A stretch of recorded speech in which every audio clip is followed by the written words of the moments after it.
Hey folks, today's episode is brought to you by CarParts.com. CarParts.com is the smarter way to shop for auto parts. Their fast, mobile-friendly experience makes it easy to shop for the parts you need when you need them.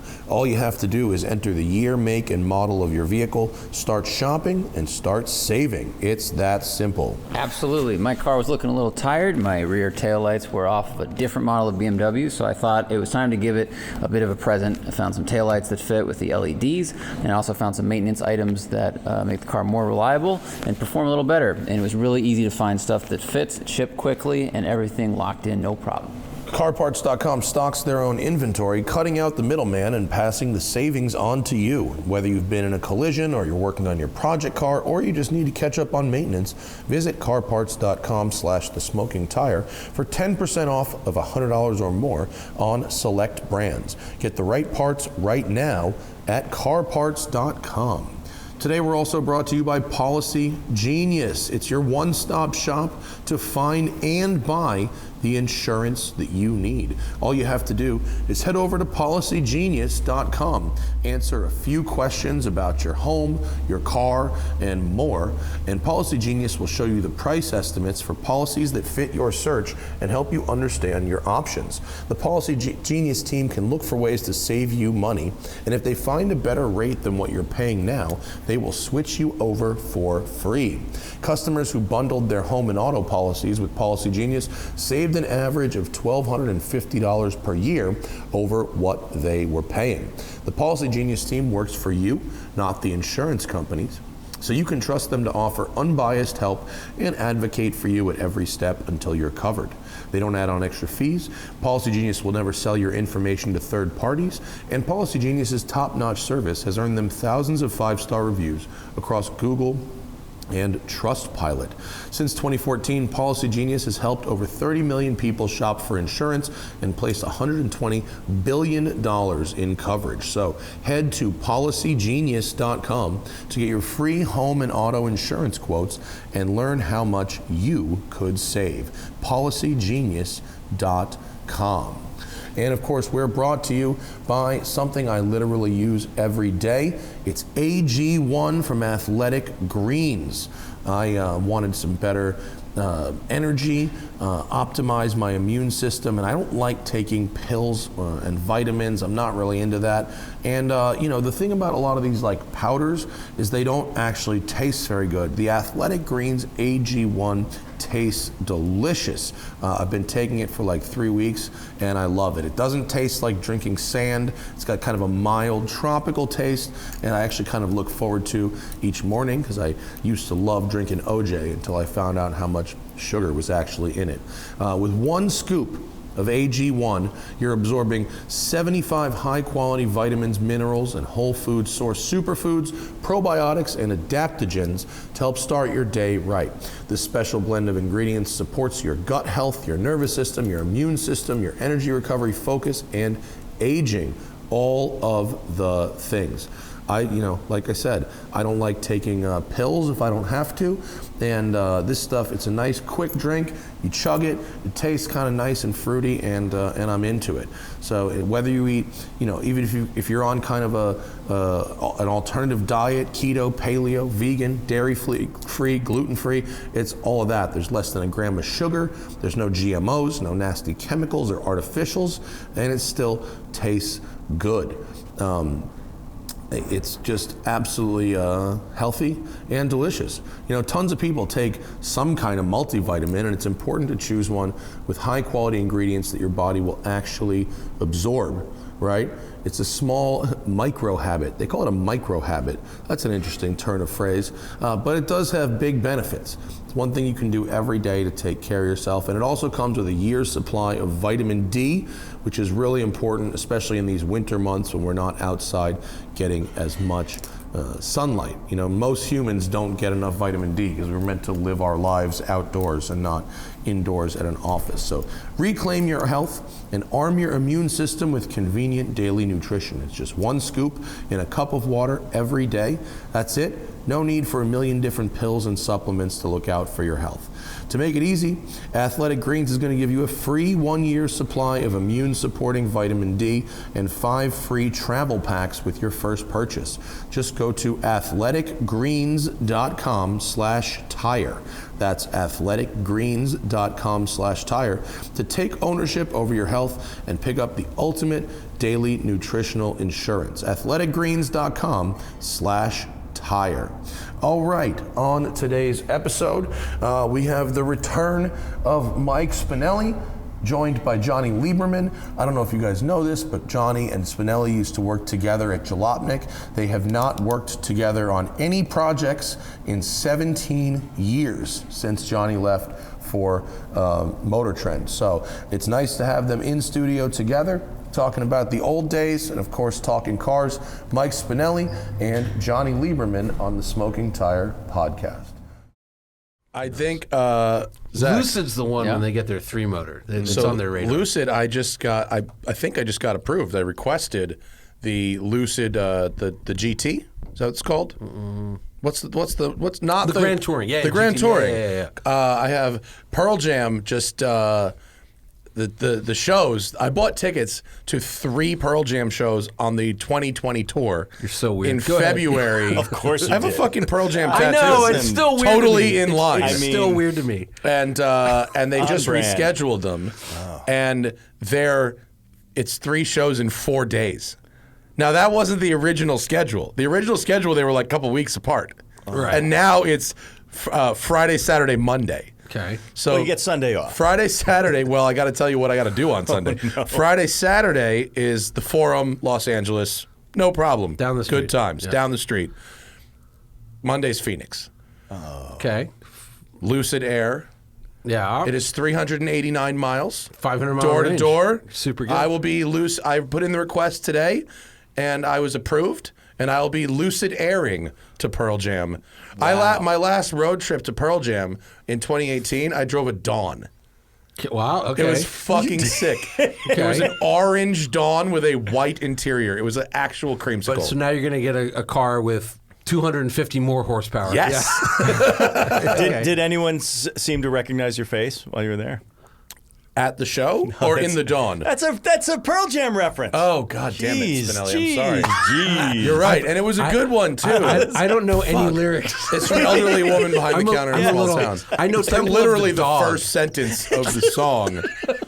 I know Temple of the Dog. That's about it. They play some Temple of the Dog sometimes. I hate Do Temple they? of the Dog. Yeah, they've played Hunger Strike and they've played Say Hello to Heaven. You can understand the words. That's the difference between Temple of the Dog and Pearl Jam. Oh, stop it. I'm just saying. The old I can't understand Eddie fucking thing was in 92. Your Soundgarden over Pearl Jam. Oh, I don't like either. No, I'm What? I'm Mudhoney, Tad, Well, Screaming yeah. Trees. I mean, yeah. I only like the bands that never got super popular. I saw Pearl Jam in about '92. They opened up for Fugazi, and they were Lame Them, and Ian MacKaye was like, "These guys are fuckers," because like Vedder was like, "I know that Ian thinks crowd surfing is lame, but I'm going to do it anyways." And then as soon as like they got up there, Ian was like, "Fuck these guys." Like, I don't know, man. Tad is a name I haven't heard in like a million years. Eight-Way Santa. Eight-Way Eight-Way Santa. Santa. There was like 3 guys in the band. Tad Doyle was the really, he who played drums. What is with your fucking I don't mic, know. Spinelli? Pick I'm a just fucking maybe I'm just location. fidgeting. Leave it alone. Does it look okay? Do you need a sip of your Blue Label? I do. Coffee away. I haven't had anyone touch their microphone that much. I didn't even know I had a Touch it microphone. some more. Just leave it. If you want to touch your microphone, touch yourself instead. Is that what you? You can touch my mic. I heard that. No, in the the green whole room. point of Pearl Jam shows at this into 2022 is set collecting. Right. It's what songs did they? What is the little nuances of? Right. So of it's the Grateful set. Dead. You've become the new Grateful Dead. 100%. It is 100% the Grateful Dead. Is Eddie going to play Dark Star? But I know the joke. But the only song I've heard at every single Pearl Jam show is Even Flow.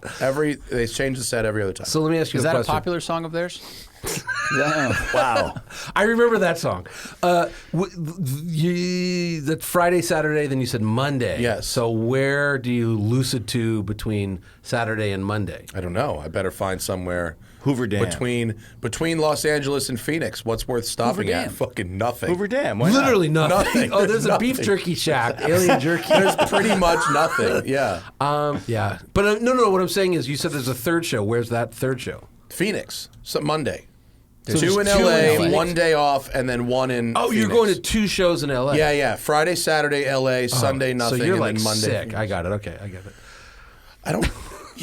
I've been to 60 Pearl Jam shows. So is this going to be? This will be 61, 2, and 3. God, wow. Yeah. Wow. Yeah. Okay, listen. And 3 Eddie Vedder shows solo, if you want to count those or not. I would count them. I mean, They're not counted as Pearl Jam, but they're like That's in sort the of same, like that's the difference between the the same Dead thing. and like a Three? Jerry show. Yeah, You know, yeah. like- It's not a PGA Tour course, but it's a good course. It's really actually very good. It's very, should very be tough. on the tour. It's a country club track, but you can do F1 practice there. Yeah, some guy ran an F1 It's like car. that. It's like that. Yeah, it's like that circuit where we did SVJ. It's like it was an F1 It course. was, yeah. Oh, but that's it's true. not That's now. right. Yeah, the grip is a little. Yeah. But anyway, it's a good opportunity to go the distance in a Lucid Air. Stop Yeah. touching your mic, Spinelli. Okay. I've done something similar, but you actually have a point, so that's good. Yeah, I have a reason to do it. Yeah, you that's were cool. driving aimlessly. No, we drove to You went to HQ HQ Milton. Milton. That's another. That's as good a reason as any. But I will say this: what we did was we went about. They let me set the pace, but they were like, "Don't go 85." You know, so we went about 72, which for Yeah. me was real dull. Yeah. But we made it with like 100 miles of range in the bank. Yeah. So you might want to try. Well, to what the set homie cruise. just told me, he goes, look, I know I told you 5 and change, and Yeah. I know what Johnny said. He goes, but to do that, you really got to set the cruise at like 70 to 73 and kind of not fuck around too much. They say, we have an executive that drives back and forth between LA and San Francisco all the time and blasts through the range in this thing in like 350 because he's driving 90 the whole way. He's Right. like, I'm just letting you know what's going to happen. But I will say, with 2 days to go, you could find any charger, and that thing, because it's Oh, yeah. 912 volts, it charges rapidly. Yeah. So you could go 90 miles an hour, or Yeah, and just stop and charge at a fucking In-N-Out. And, exactly. not tell Yeah. anybody I So- did that. Yeah, exactly. Who cares? Yeah. The best part about these stories is, if I tell you, you're going to believe me. That was what Carl said. He goes, I love cooking on television because if I tell you it's delicious, Right. what choice do you have but to believe me? That's very good. That's very good. Spinelli? Yeah. What's happening? Whoa, what's up? I look at this, me and you. Spinelli. This is Spinelli, amazing. I haven't Johnny seen are Johnny. here. Yeah, I haven't seen Johnny. We go back 18 years, Johnny. Jesus. 18 years, me and you. I was trying to think when the last time we worked together was. And it was about 17 years ago. It was 17 years ago. That's true. I think it was 2007, which is like It was, 15. I left Jalopnik the first time in 2007. Yeah. So that's and I left 3 months later. You left 3 months later. Yeah. After we're not going to mention the person's name, but Bumbeck said, you should quit now, like the day Spinelli quit. And I'm like, no, I'm going to hang on. And he's like, you're like one of those capos, like the Jews of the concentration camp that like herded the other Jews into the gas chambers. And I was like, wow, that's so insulting. You're so awful. And then 3 months later, I'm like, Mike, you're totally right. Well, yeah, things. It's. I don't know. I mean, it's really that long ago. It's like there are like 3 lifetimes after that. I mean, Oh, at least. for dogs. I Spinelli's guess, had dog 72 lifetime. careers since then. It's funny. Every 6 months, I have to flush my career down the toilet and start all over again. It's kind of a nice thing. It's Okay. nice. You get in. It's like it's like going to the circus. You never know. No, I have no idea. How's it like going to the circus? Well, you never never know. been? You ever I've go to- been, but how's it like going to the Jews circus? have only gone to Cirque du Soleil. They've never been to. that's- You've You never never been seen to- a Ringling Brothers. You never been to Gentile circus? Barnum. I've been. Yeah, peanuts, elephants. Peanuts, elephants. Dwarf throwing the hoop in the fire. But you never know what they're going to do, right? Right. It's either maybe you do. Like it's the horse and the dog and the and the peanuts. I don't know. Is this the beginning of a joke? I can't have a Horse, a beginning or dog, the and end. some peanuts walking into a bar.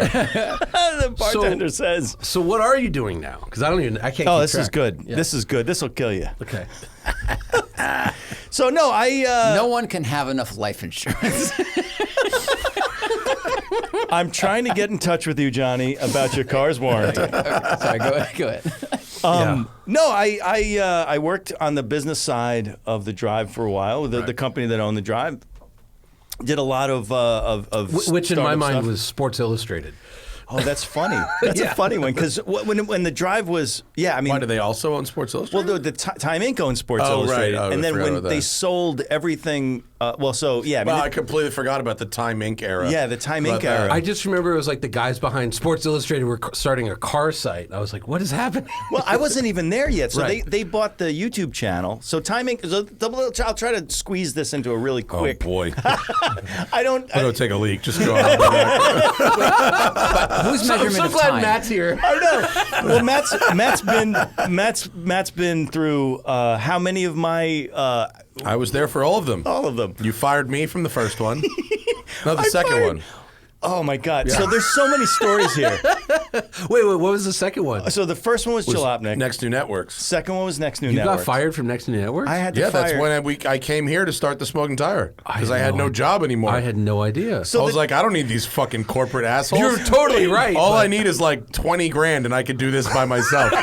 And Tom Morningstar. Like, get me 20 grand Right. and Tom Morningstar, Right. and I will do this exact same thing, but better. And guess what? I was fucking right. right. Yeah, that's the weird part. Yeah, So yeah. so I saw Tom over the weekend. So this is this is the connection. So I saw Tom up at Willow Springs on Saturday, and we were talking about that time I had to fire you guys. Yeah. And what happened was, so it was a startup, and they ran out of funding, and this was like 5 minutes before YouTube ended up buying them, right? Yeah. So the whole point was to create content, try to get it onto blogs and whatever, and then all of a sudden YouTube became the only legitimate place to put a show. Yeah. Right.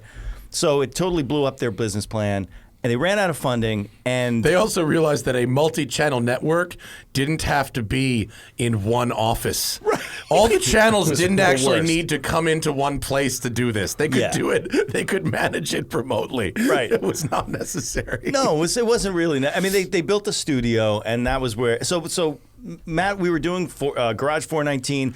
Fastlane Daily came Yeah. out of that studio. A couple That's other things. when I first heard the name Farrah was Garage Yes. 419. Exactly. And I was like, who's Garage this guy with 419? these sideburns? They're awesome. What's he up to? Yeah, no, I liked them. But I Mm-hmm. I don't The get sideburns played for a while. No, they were They good. really They did. did. They were very good. of the era. They were good. Because the dirt. It was the dirt. It was Yeah. like all of a sudden It was. And when I wasn't, go but back then and it look at was. those, I'm like, that guy fucks.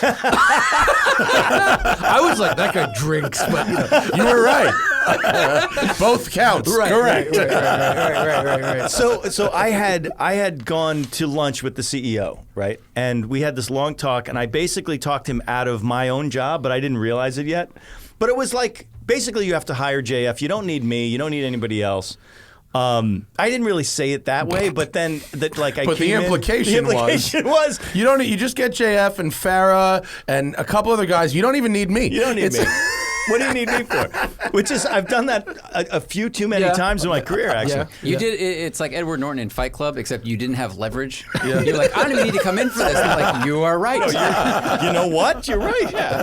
So What are yeah, we paying you for? yeah, just give me your parking pass and we can get on our way. So Mike's like, yo, you guys gonna use it for the night? Okay. So anyway, yeah. So then they had no more funding. The whole thing was collapsing, and so we had to basically fire everybody. But I had to start. Well, I started with Gene Sanchez, I think. Yeah. And then a week later, or That's something. okay. Tom kind of made him irrelevant anyway. Well, yeah, and it was like we were just not producing enough stuff, and they couldn't get any ad sales going. Whatever, right? So they didn't have any more funding. So I go and I have this terribly awkward, because I mean, like, we worked together like nonstop for like a year or something. Matt's on my radio show that I was doing for Sirius. yeah. I was on that one time. Yeah, you that were. was fun. was that, great was, fun. that was why we started doing this. We're like, that shit was fun. Yeah. What if we could record it not at exactly 2 p.m. every single Thursday? What if we could kind of make You're a our real own innovator. schedule but do the same How thing? can they do it lazier? It's this, but lazier, right? So now I got to have this awkward conversation with him and Tom, and so like I go in and we're sitting down at a table much like this one, and I said, "Listen, guys, things aren't. I'm really sorry to say, we And gotta this let is you like go." 2008, so Yeah. recession. 2008. Yeah, all 2000. that. Yeah. Okay. Exactly. I don't And even remember being that mad. Well, you were mad because what But I was happened mad at Liam, not you. Yeah, I know. But I felt terrible, but like, I knew we'd be okay, but like, Matt, so Tom reminded me of this. This is the greatest. I just picture Matt with the sideburns and the jacket. The jacket, yeah. So, I fire these guys. Matt walks out, opens up the door, goes, "Bye, bitches!" slams the door. And then Tom is still standing there like, "Okay, bye." That's funny. Wow. was How did I not remember that? That sounds the kind of thing I'd fucking wear like a badge if I I did. like bye bitches. But amazing. it was my last day wasn't that. It wasn't like you went back to work. Well, no, we had to do a filming trip after that. Yes. And I think it was like That's always fun. and well, it was we had to come to California to film something. And so like it was like you're fired after this trip. Was it the Terlingua Mustang? No, that was before. Okay. It was we filmed a BMW 335. I forget what else we did in California. Frankly, I don't remember. But when me and Tom and JF got out here, we were like, we should just be fucking here. Like, what are we doing in New York? This is stupid as fuck. We're on the PCH and we're Right. going through the Right. canyons. Right. And These roads are great. My friend Tim is like, this is the canyons. And I'm like, what the fuck is this? This is amazing. And I met Paul Walker. I did a pilot while I was out here with Tanner Faust and Yeah. Paul Walker. And I was like, I am never going back to New York ever. This is great. But like technically we were still working even after we'd gotten fired. Yeah. And then a week later, I get the call from one of the creative director, whoever it was at the company, and it was like he's tearing up. I could hear his chin hitting the phone. Like I'm just like, the chin wagging, whatever. Yeah. What we know when you yeah. And he felt terrible. I don't know. And he fired me. And then I was like, all right. And I was like, I got a bunch of stuff at the office. He goes, all right, well, come in or not. Like I was like, no, I have to come in and get my No, stuff. like it's my stuff. It's like literally my stuff. I'm like, all right. So I went in and. Got my stuff and went to Shake Shack and got a double burger. I remember I was I was mad because they had promised me a lot of things. They had promised me equity in the company. Oh, they promised that me always health happens. insurance. I didn't They get any of promised that. me all kinds of stuff. And that Mike had nothing to do with it. It was higher ups, Yeah. like fucking suits that did. Yeah. And then I There was was like, one particular higher up, if you remember. Emil Rensing. I mean, listen. Emil Rensing, Potato, who went to potato. prison for fucking defrauding people and stealing things. Not that guy. He wouldn't lie. The guy who took money and bought a McLaren with it and was like, hey guys, look at my new McLaren. Yeah, him. That's And the then guy. the same That's week, guy. the budgets for filming shrank. Yeah. Yeah. Not him. No, not him. Not no. him. And this No. is before drive. By the way, He wouldn't have lied. This is. Wait a minute. How long Well, ago? so It was like 2008 to 2011. So slash drive Even to before- differentiate. No, it from- this was 2007 and 8. And 8, 7 yeah. and 8. Yeah. Because I incorporated the smoking tire April 1st, 2009. So the slash drive though, that was like 2010 because Yeah, it was the next year. Yeah, it was because I'll never forget this. So I was at like a Mazda launch at the Hollywood Roosevelt because Mazda 3 Hollywood Yes. Roosevelt. I put these Yeah, together. and I swear to God, like Alex Roy like pops out of the bushes. I think he said like, "Where are you going to be tonight? I have to talk to you. Super important." I was like, and he literally like all white like pops out of the bushes. You're like, Pitbull? And like pulls me aside. He's like, and it was basically what he wanted to tell me was that YouTube was going to start funding some channels and there'll be car content and would I be interested in doing this thing with you guys? But I was at that point I was already at Motor Trend and I knew about the plan for ignition and head to head and all that. Yeah. But it took him like, and I love Alex, but it took him like 30 minutes to like say what he was there for. Like he was really pretending as if it was espionage. Like we have to order drinks first, and he's like covering his mouth. Well, when you're on that much coke, everything is espionage, frankly. But literally, he's wearing like all white. Getting outfit. coffee might as well be espionage. But when it's you like Dun, dun, dun, dun, it's an all white outfit, like a white scarf, sunglasses at night, and he's like. these journalists, they could hear what we're talking, like they give a fuck, and it was hysterical. But then I was like, that'd be fun. But I'm that, and everything you guys are talking about. And it was fun for a minute. Well, yeah, that's everything you guys are talking about is why, I've had this long now 12-year career at Motor Trend because, it started with that. but all the ups and downs of Motor Trend, like I've had a paycheck for 12 years. Yeah. You know what I mean? I've never, because before Motor Trend from 2008 to 2010 was, for me personally, was hell. I was impoverished and like. But you watched all of us go from like the piggies, like we went to the straw house to the wood house. And we're just like, that does not look like a good time. I'm going straight to the brick house. Yeah. Well, it was just, I don't know, it was just like, hey, all my friends are doing this cool thing, but I guess I can talk about him, but Emil, who I met at his house a few times with you, I'm like, I don't want to be in bed with this guy. Like, I don't like or trust this person. Yeah. He's doing some really shady shit at his own house. Yeah. Like I don't want to like ask him for money. Like, hey, where's my check type things. And so, that was, not that it ever got past this weird, awkward meeting with Alex. And maybe like a text with JF. No, I never trusted that dude at all. But like, at the time, like when the drive thing started, it was like, well, there's really nothing else going on right now, and here's the thing, and everyone else is doing it. So like, But also, Motor Trend was one of the media companies that got the funding from. It was one of the other channels. Yeah. So I knew what our plan was, Motor Trend's plan. And I talked to Angus. I've talked to Angus through that thing, a few times, and then after it all burned out, I talked to him, and he was like, "Well, yeah, we just watched what you did, and didn't make the same mistakes." I was like, you know what? You're damn right you did, and thank you for doing. No, it was cool. No, we've always had the problem was when it was taken away, right? They had a whole other business to backfill what had been started. Right. Yes. And we had no other business to backfill. We had Emil taking all the fucking money. Yes. And then it was like, and we were early on the on-demand thing. Yeah. Right. And they called us all selfish assholes. Oh, me and constantly. Chris Harris in particular. Yeah, and constantly. And we took a pay cut. Right. I'm sure. Constantly. And they had, they had existing ad relationships. Yeah. They had a support system. That had been there for how long? And the other thing is, like, I remember when they said, "Listen, we're going to do this app." We were all like, "What? Leave YouTube?" Because we had at the time we had What's an app? We had 5.5 million subscribers. Like, we would release a head-to-head video and we'd get 1 million views in a week. It was insane how big the show was at the time. And they're like, all right, and they open a laptop. They're like, we had 27 billion views last year, and we made, and it was like $361,000. Yeah. And they're like, what's the budget for your show? I'm like, it's over $1 million. They're like, all right, so that's just your show. Yeah. These are there's 9 other shows, and collectively we earned $361,000. We don't have the YouTube money coming in. Yeah. It's a shit business model. It's making terrible. videos on YouTube with production. Yeah. That's not a good business model. Yes, with production is a very bad business Yeah. model. Yeah. I mean, listen, turns out. Yeah. Well, that's why, we could, I don't know, whether or not "Hey guys" is the way to do it. Yes, it is, sir. "Hey guys" is the way. You must make the YouTuber I'm just face. saying.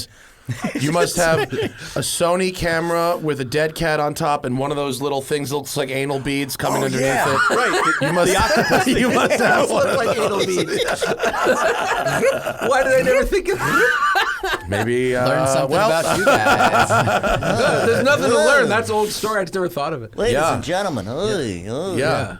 You must make videos about your own cars exclusively. Right. Oh, and then because your production is so small, you must pay no one. You must pay no one. And then when you buy a Lamborghini and do content with it, you can write that off. Right. Or whatever, But in theory. Well, so until you crash it and get the insurance payout. Right. Yeah. Can't write that out. idea. Yeah. Maybe you can. I love, tell me though, real quick, switching gears 100%, the YouTube face, which you've been doing on Instagram, which is literally providing me with like minutes of joy a week, which is, a lot these days. Yeah. Well, that's so brilliant. Like, what led you to this? Well, we had our channel analyzed, and by a professional. Okay, and so it was, here's the things that work, here's the things that don't work, here's things you should need to change, here's best practices, and oh, by the way, thumbnails with a happy person in them because humans are very stupid. Yeah, we're literally Yeah. monkeys. Like Right. we're fucking dumb monkeys. Yeah, we are. Yeah.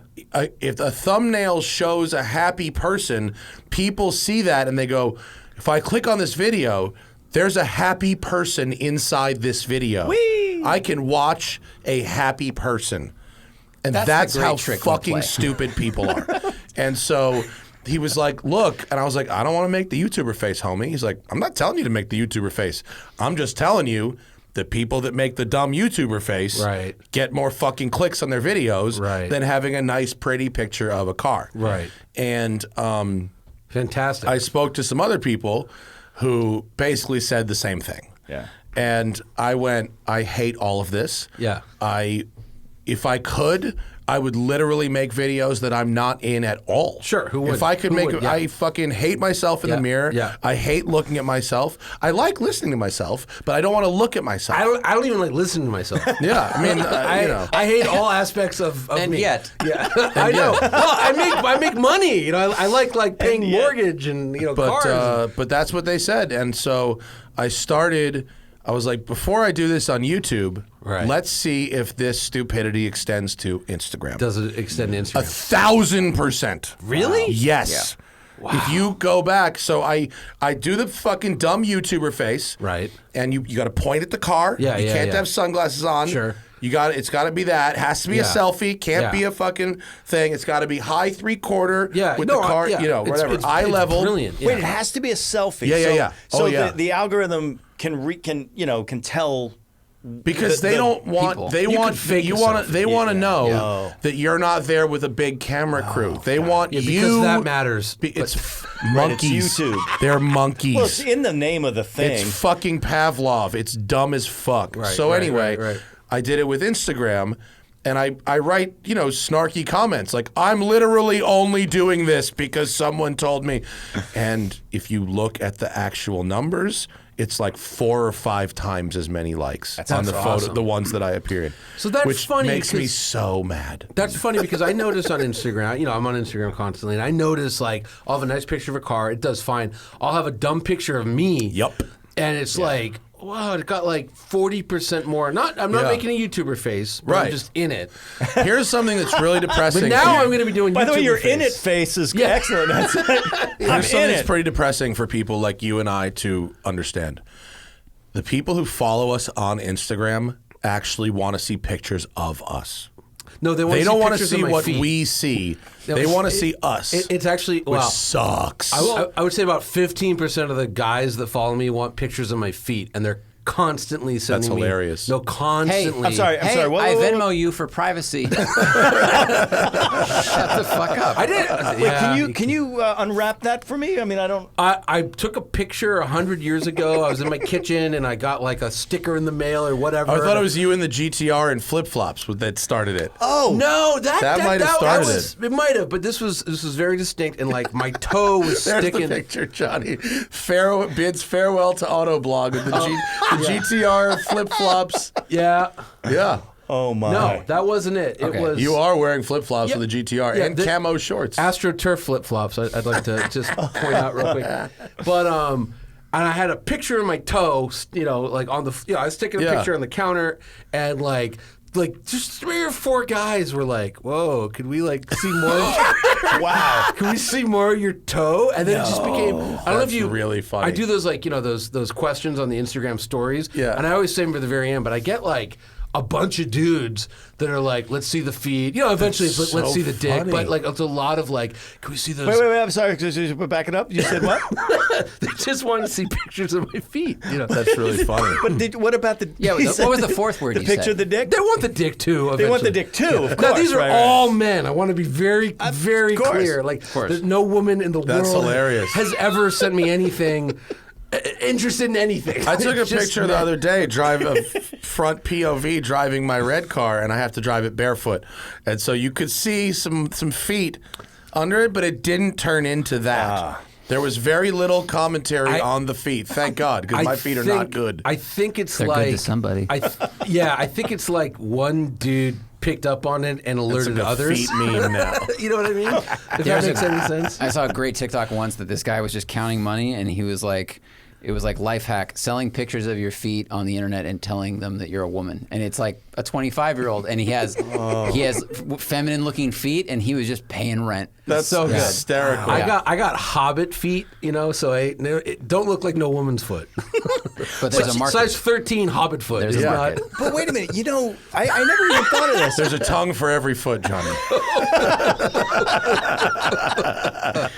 Fetish, false fetish. Is there a false flag fetish? Is there False flag. It's catfishing. It's catfooting. That's our new business. False flag fetish. Forget about cars. I need you to smoke a cigarette wearing a miniskirt. Yeah. All right. What do you want me to do?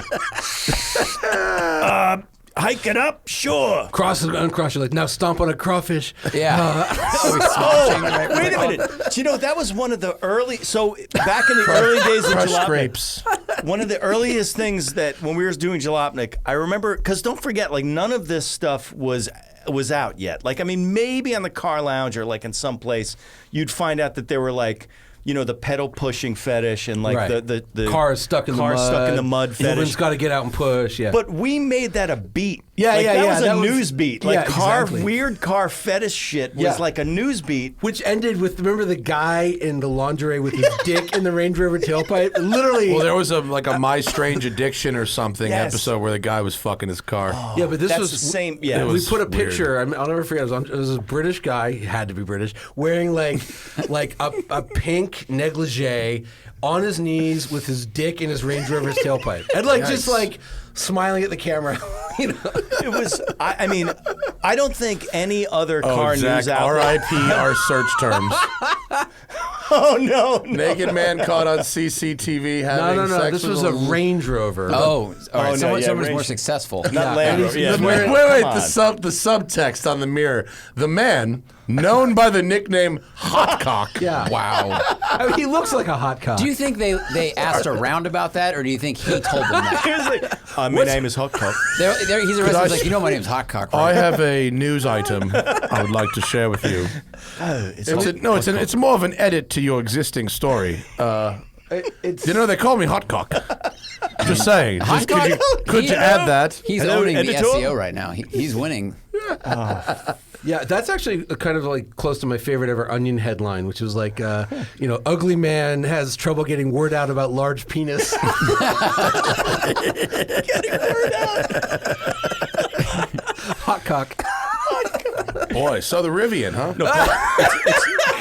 What was he sold Call ads? it Hot Cock. I'm surprised that vehicle, which literally, I think the concept of the Rivian is, what would you like a car to do? Okay. Yeah, pretty much. Yeah. Okay, fine. What do you need a car for? Okay. Yeah. Oh, yes. Yeah. Oh, sports car? Okay. Yeah. Truck? Okay. SUV? Okay. Yeah. Crossover? No problem. Luxury car? Okay. Sure. We'll put it in there. Yeah. Put it in there. And why we'll doesn't it have a sell it for no flashlight money. built in somewhere? Dude, It the has a flashlight. flashlight. It has a It flashlight. Because maybe when you take the flashlight out, you got a flashlight. Someone is going to 3D print an insert for that. flesh. God. Hot Cock is going to do that. He just found his next business venture. Rivian Hot Cock. I've moved on from Land Rovers. I've moved on to greener pastures. Sustainable Hot Cock. Sorry, I'm really into the ESG movement. And I got. But wait, but all right. So wait a minute. Back to the car fucking fetish for a second. Yeah, of course. Isn't it called like mech? It's like having sex with machines is really the full like umbrella fetish. It's like mecha. It's like mechaphilia or something. Having Mechanophilia. Mechanophilia. Yeah, Right. pretty close. Thanks. Nice. Yeah. I did a lot of research on this. Yeah, you're well prepped. I was the editor in chief. Don't forget. Yeah. How could I forget? How could I forget? Car sex. What does it mean? Wait. WebMD. Was there more to this spelling, or do you just want to get the term right? No. I wanted to get the term right, and I was just curious whether that was a sort of a broader. If I can do a thing. tangent on top of a tangent for a second, 100 years ago at Emil's party, remember when the guy was telling us how he stopped reading Jalopnik? That was Brett. Because of the word hoonage. He Yes. just said, and it was Brett like, Burke? Brett. Do you remember Brett Hare? Or is that Holler. Brett Holler. Brett Oh, yeah. Holler. Rest in peace. R.I.P. Yeah. Brett Holler. Yeah, but he Founder was like, of Yo Venice. Founder of Yo Venice. and he was like, you guys just have the taint of hoonage all over you. And we were like, that's a chapter in our book. It's like, oh, no, that's our book. It's the taint of hoonage. And now I think, can we get back to car fucking or hot cock for a second, or car fucking for a second? That's a chapter. The taint of hoonage is a good. That's a It good is. Yeah, no, that was. We had a bunch. We had Rat UK. We had. we That had a could be on. million. I'd put that on a T-shirt. We The had, taint of hoonage. we had memes that never ever saw daylight. It was incredible. Rat UK being the greatest Rat of all. UK was good, excellent. That's a really high level one. But like, what's funny is like we were talking about how like when did you stop listening to Jalopnik? Like what was the or stop listening to Reading? When did you stop reading Jalopnik? Like what was the thing that forced you? And off everybody the had an platform? answer. Everybody had a different answer. It was like, oh, when Daft versus Spinelli Faf left, was big. Yeah, Yeah. Daft versus Faf. I didn't understand that. Like, or like, you know, now it's too politically woke or whatever. Like, there's always like a level at which you stopped reading it. So we were at Emil's place. I mean, in Venice. Venice, yeah. And we were talking to Brett Holler. Or Brett Holler, Yeah, right? yeah. And he goes, oh, I know when it was. I know exactly when it was. When you guys started using fucking hoonage. Yeah. I was like, yeah, but that's a joke. He goes, I don't care if it's a joke or not. I hate that. That sounds like garbage. But he did utter the phrase, the taint of hoonage. The taint of hoonage. Everything has the taint of hoonage. And now tell Brian Scotto and Ken Block that it's well, they fucking they garbage. figured out how to monetize it. We just Yeah. texted each other for 18 years. And have no money. But look at this real quick. So There will be a T-shirt.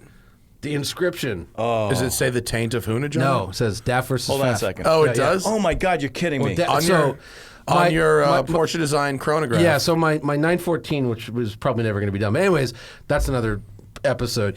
The license plate is DAF v FAF. Oh, really? And so they were like, really use the configurator, and I was like, Here we DAF go. v FAF. That's so amazing. my Here we Porsche go. watch matches. Yeah, and it I has hope the that best person system. calls me. I'd like to do one that matches my underwater Porsche, the sunken treasure. Oh, right. Yes, right. yeah. You could do that. Sunken. It's we'll see if it. By the actually way, ever I don't know shows if you're up. checking this action, but like these just pop on and off. Yeah, the quick It's release straps. brilliant. Those are cool. Yeah. Anyway, Yes. Back to taints, hot cock. So hoonage, taint, hoonage, hot cock.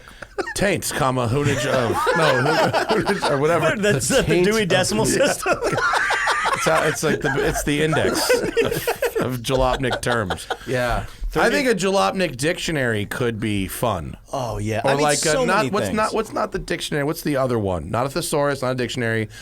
Lexicon. The lexicon. Yeah. Like I have the Jalopnik Back to the lexicon. Future lexicon, which is like real nerdy but also kind of fun. Yeah. I mean like Bruce for German engineering. Customer service. Customer service. I Service, mean that's service, yeah, that's yeah. amazing. I mean like there's so many. It's yeah. I mean, my favorite of all, and I was thinking about this like on the way over here, and no one will get this. No one, and I still think it's literally the most brilliant thing Davey ever did in his life. But when we discovered that video of the chronoplan. Oh yeah. Okay. Chronoplans are cool. But Yeah. like Davey was the one who found it. Like no one had seen this video until Davey found either a video or pictures of the chronoplans. Of course, he had to post about it, but the subhead was "We Jam Econo," which, if you're into the Minutemen, like we were, their whole thing was "We Jam Econo." Oh, yeah. So like it's a meme within a meme wrapped in a thing. Well, that But, was like, the I thing. still think of "We Jam Econo" and like piss myself laughing. Like No, there's a painting of an chronoplan in my guest bathroom in my house. yeah, it's blown up. All I'm saying is Literally, it's probably 10 years old. It's Hannah. My wife brought it. It's not mine. My wife moved it in with her when she the moved Western. I'm going to stand by this. I'm not. If I'm wrong, so be it. But I think the Western introduction to the Soviet era Econo-plan was Davies Jalopnik post. Which, Yes. Could be. which I sat there. I watched that freaking video of that thing like 2 feet off the air, firing ICBMs at the Caspian Sea for like. And it kind of, if you think about what's happening now, is like, it's right on, Yeah. right on the pulse. But But I yeah, mean, the it's stuff crazy. that I mean, really, that Jalopnik, that was perfect for Jalopnik because it was. I mean, everything that Russia did during the Cold War was was Jalopnik. I mean, was weird as fuck because I was like, it's like, what are you guys doing? Like, we would build like an Interceptor SR, 71 or SR. And they built a plane that hovers over water. Like, Yeah, cool. But if you're going to invade Georgia or Ukraine, fucking A, you want an chronoplan. Like, nothing's better. They Exactly. might revive that shit. I mean, they're not running, sadly. It's like the Miev of like warplanes. It's like it's just for popping around town. but that one It's there, for making war with neighbors. So that's the Lun. That one's called at the that Lun. That's got 6 ICBMs, nuclear tipped, ICBMs on it. It goes 600 miles an hour, 2 feet off the water, can't see it on radar. And when it lands on the beach, the front opens up and tanks and 600 troops march out. Like, it's literally what you want if you're Putin and you're going to... It's a very interesting idea, but like you have to go on pretty flat water, I assume. Like you, but what if a big wave shows the up? Black Sea is flat. I mean, it's an inland sea. There's no waves. And by the way, that thing is... So it's literally just purely for invading your neighbors. Yeah. Basically, yes. Yeah. But also, look at it. It's rad. Oh, yeah. Like the cool shit. The cool shit we did was to get all the way across the ocean, and then do something. Yes, right. Our imperialism is much bigger than your imperialism. That said, let's say you had 20 of those in Cuba. It's only 90 miles to Florida. Right, It's not. Oh, dude. Yeah. Yeah. You know what I mean? Mine. Listen, man. Imagine coming across Listen, Mike. Bimini. Imagine coming across Bimini in that fucking thing. But they powered by old Ford What the fuck was 302s. that? Dude, some fucking billionaire is gonna be like, Or 302. you know what we need, bro? Fucking Bahamas for lunch, bro. A plan. Shit, everybody. 600 miles an hour, and apparently it's the worst ride in the universe. Oh, no. Because you're hitting water from time to time, waves my at God. 600 miles an hour in a like a It's Soviet too bad tin there's no can. like POV cam of that fucking thing. There's no. Is there any? Nah, no I've never in-plane seen it. I've footage? tried. I can't even tell you the amount of my life I wasted looking at a chronoplan. yeah, I get it. Didn't they have like smaller ones too? Yeah, They had it's called a some ground smaller effects ones. vehicle. Yeah. In fact, Boeing is working. They were working on one because it actually it makes a lot more sense if you're instead of a container ship because Right. you can go way faster. And if you wanted to go from Seattle to Vancouver or something, why send a container ship? Why send a semi truck? Can you do it with a foil vehicle as well, like with it just kind of rises out of the water? I don't know enough about it. I think it's slightly different because there's nothing actually. It's like 6 feet above the water. Oh, okay. Yeah, and what they're doing in sailing right now with like foiling vehicles is like fucking crazy. Like the current America's Cup boats and stuff. Oh, they're wild. Yeah, they're yeah. fucking crazy. I don't know. I'm stuck in the the 1970s in Kazakhstan. But those, I mean, you could pick them up with your finger, and it's like the entire boat. Yeah, the carbon cup boats. crazy. They're really, really Yeah, wild. it's amazing. It's amazing stuff. And they're fast as fuck. We use them to invade one club or one country club, from our country We will club. be invading Newport. Yeah. To 0300. The hostile There will be financial cocktails when we arrive.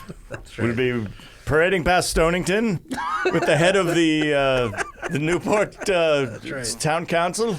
Dude, the boats West are Palm Beach fucking Country crazy. Club And has joined us. They're collaborating. They have these sort of asymmetric keels, so when they foil out of the water, it's not like from the middle. It's like from the fucking side. So like it comes up and it's like the boat is like here, the keel is over here, and it's up in the air, suspended on. I have no idea. Absolutely nothing. I know nothing about. Oh, boats. yeah. Yeah, Look look at at the that's- second row down. Yeah. That orange thing. Yeah, look at that. Like Is that a boat? no, that's actually not even a cup boat. That's like a fucking little boat. Go down, Zach, further down from the highlighted one. Yeah, that's a cup boat. Yeah. What? So It's like not even touching the water. It's not touching the fucking water. Okay, so that's like in a chronoplan Yeah. with no Yeah. wings Yeah. and no ICBMs. And that sailboat will do CBM. 50 miles an hour in like a 25-mile-an-hour wind. A That's chronoplan, crazy. size of a 747, 600 miles an hour on the water, something like that. Someone's gonna be like, dude, it's 600 kilometers an hour, but it's very Whatever. fast for a giant fucking. Imagine Soviet surfing, like No. you're surfing, you're hanging out, and like the thing comes and lands. Like, Dude, no. Bro, dude, no. harsh my mellow. No. I love LA. By the way, can I tell you? Yeah, I move just to came LA. here. I was just so. Are you still in Westchester? Still in Westchester. Move to LA. Maybe Enough you're of like this. me in 2009, where you come out here after having no gig and being like, huh, Well, this is a thing. It might be that, although I feel like I need winter. I need to get ready for winter. I need to be cold. one of those Trust people me, that you don't. It was cold. It was cold. I saw The a lot best of thing snow. about LA is you can go to 58? winter pretty easily. Well, it's You ever true. heard of Big Bear? Well, They have winter in Big No, Bear. up on Angeles Crest, in December, when I drove that fucking Gunther Works with Yeah, it no snowed, heater yeah. or a roof or glass. It was 38 at my house, and I brought 2 left gloves, and I had the aluminum shifter ball, and I got frostbite. It was like in the 20s, Yeah, that car was cold. It was cold. That car was cold. You really got to earn your sports car with that Yeah, one. we got snow. There was snow. Magnus did a Koenigsegg film in the snow up there. I bet you because it's Swedish, it probably is like they did a lot of snow development in that thing. There's videos of them driving them in the snow. Like someone Yeah. who's born in Minnesota, they don't really get cold if they're in Colorado. No, but like all things being equal, like a 911 in the snow is just better than a blah in the snow. Yeah. Just because they do so much time in the snow. I don't know how much snow testing Ferrari's doing. Yeah, zero. Like, is the not answer. a Yeah, lot. like zero. Because Yeah. the fucking development driver's like, they don't have espresso down there. You can't- When is the winter, we go to south of France. Why do we How stay can in I the cheat cold? on my wife in you plug? Yeah, too many clothes. No You can't women. see what Yeah. the lady look like. Yeah. They put the shrimp on the hot dog. Did you see the leaked images of the Puro Sangue, the Yeah. Ferrari SUV? Yeah. They fucking Mach-E'd an FF, didn't they? Yeah. Yes, did. yes, but you never. Those are like the dude was like moving his phone. Those are not good images. I want No, they weren't great images. I wanna no, but see- the top left one is the one that Yeah. we Yeah. saw. It's Yeah. not super ugly, but it looks like they Mach-E'd an FF. I also think that can't be the right tire. If it is, then why are Well, they the doing front, it? but look at the rear. The rear's all right. The rear's rear are seems absolutely okay. worse than Not bad. DBX. Yes. Yeah. Yeah. It's not bad. I mean, let's. I bet you it'll be really nice to drive.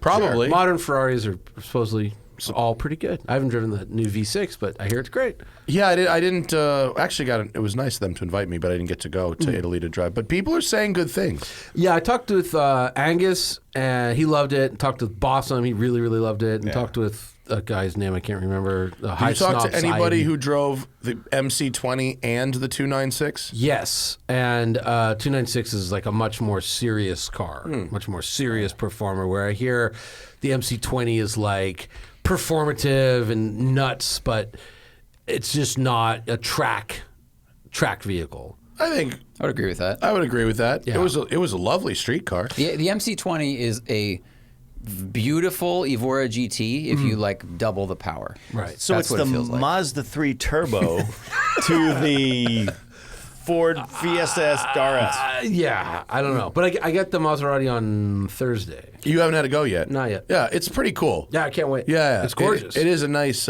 thing, and it does go fucking fast. There's no question about At that. the end of the day, what more do you need? But even the Maserati test drivers who were out there were like, yeah, there'll be like a track one coming, Sure, but sure. it's not this. But it was like, it wasn't bad on the track, but we were on Big Willow, and you can't fucking learn anything on Big Willow. Big Willow's so scary. I mean, I've been doing that on the simulator a lot lately, just because, like, it's a track I know that has 9 corners.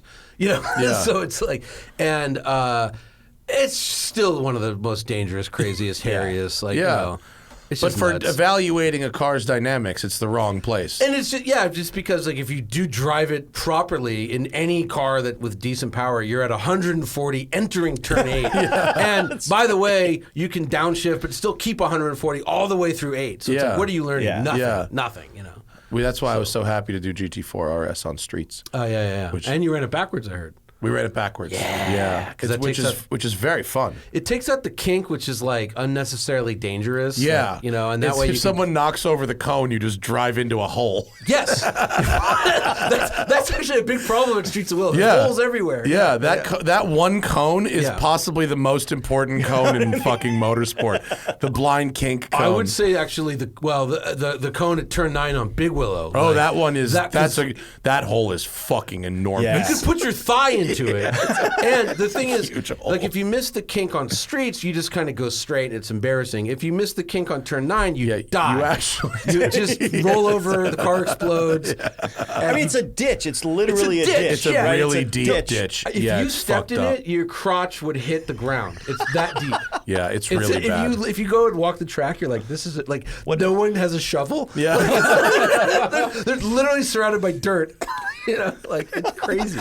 Yeah. No, it's got new pavement over there too. on Yeah, well, streets. it's not new pavement; it's new, New surface coating or on whatever. bad pavement. Sure. Yeah. But it's smooth. Yeah. When you drive on it, it is smooth, and that is much appreciated. But that's the hot ticket is streets backwards, because then the kink is where you start going fast. And Yeah. you run into the bowl at top speed, so you get 2 big straights. Yeah. It's awesome. And the bowl is fun. yeah, it is. Yeah. That course is a really fun, really fun course. Especially, I went to a track day there. We ran it backwards, and I'm like, why do we run it forwards ever? And then we've been doing it backwards. And then Mac Morrison, who's the executive editor at Motor Trend, he was told Frank from Porsche, he's like, run it backwards for the GT4 RS.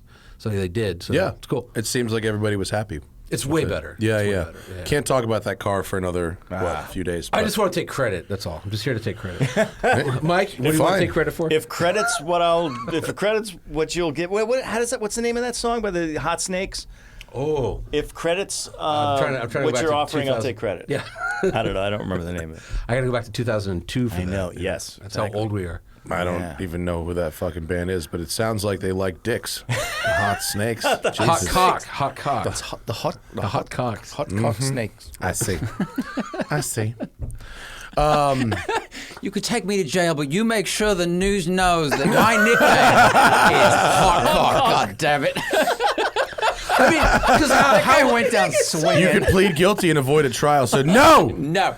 I want a court reporter there. My story will be told. if you think about it, in England, what's the max penalty for fucking your Land Rover? Like an hour? I don't know.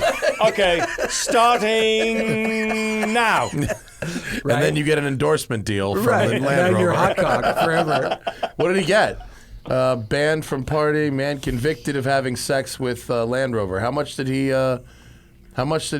Second link down there? How much did he? Time did he get there? Hey, would you like to fuck a Land Rover? Oh, man. Let's see. I only fuck Jaguars.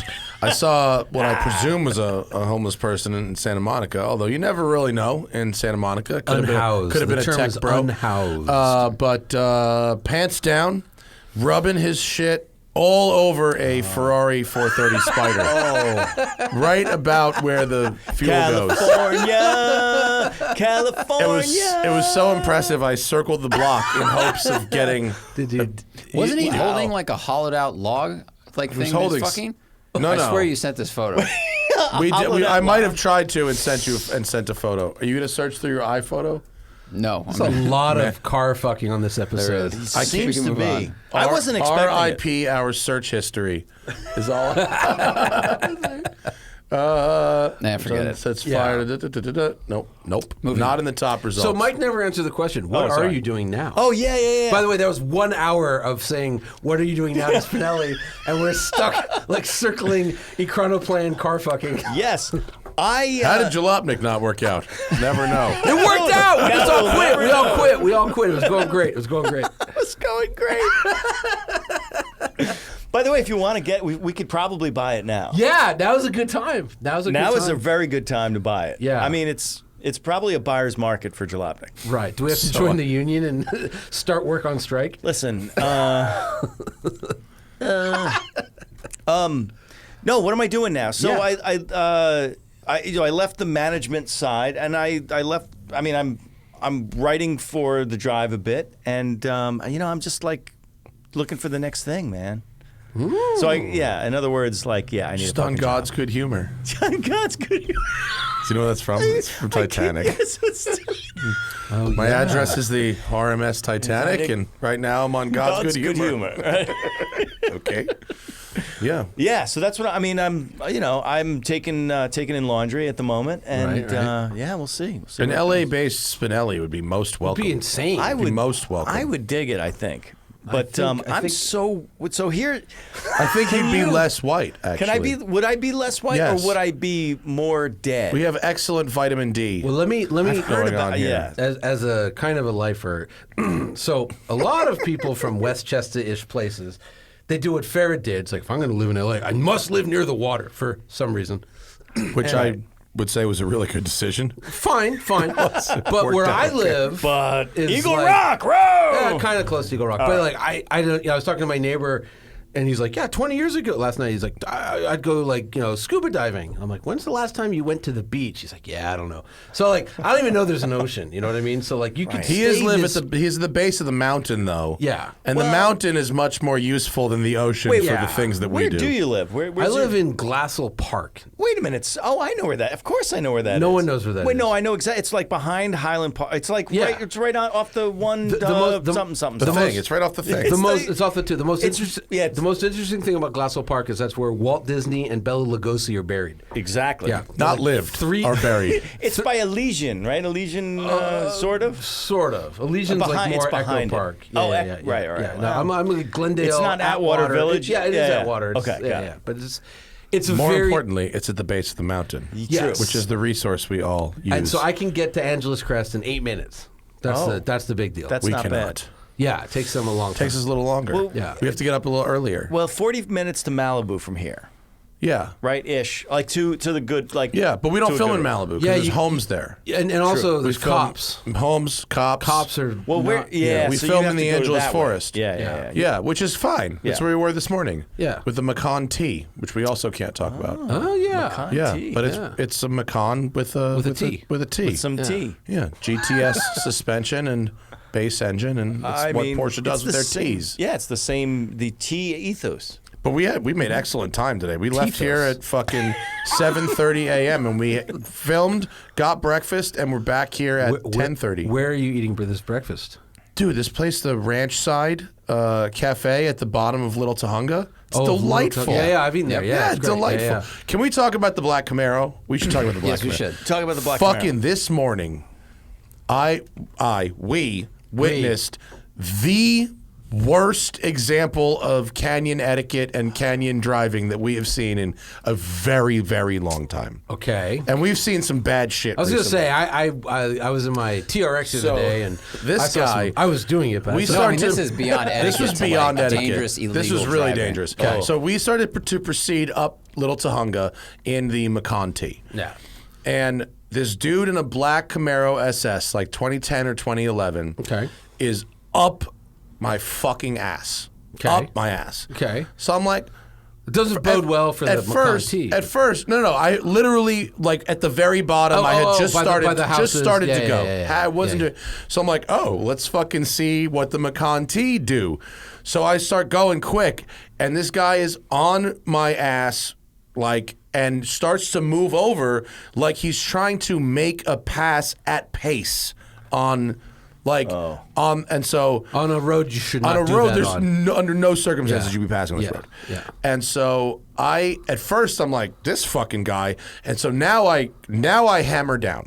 Now I'm like, this is a Macan T, baby. This is a T. And it's like DCT off. Yeah. PASM, so Yeah. like so I start going real, for what this thing was, real quick, and the guy just gets more angry and aggressive. And Zach, in his righteousness, went, just let this dude go by. This Yeah. guy's gonna fucking kill somebody. I was like, And I was we don't like, want to be a part of this. you're This is probably different. right. This is Yeah. super dangerous. So I pick a place to pull over. Before I'm even over, he crosses the double yellow and goes around. Yeah. And we're just like, holy shit. And we're at a place where we can see a few corners up. I know exactly where you are. And Yeah, yeah, this motherfucker is setting, like, he's crossing the double yellow every corner. He's Like diving big apex, like diving the blinds.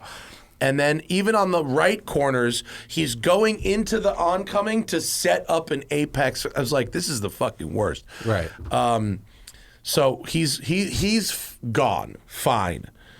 We get to our spot. We pull over. We're shooting beauty shots, whatever.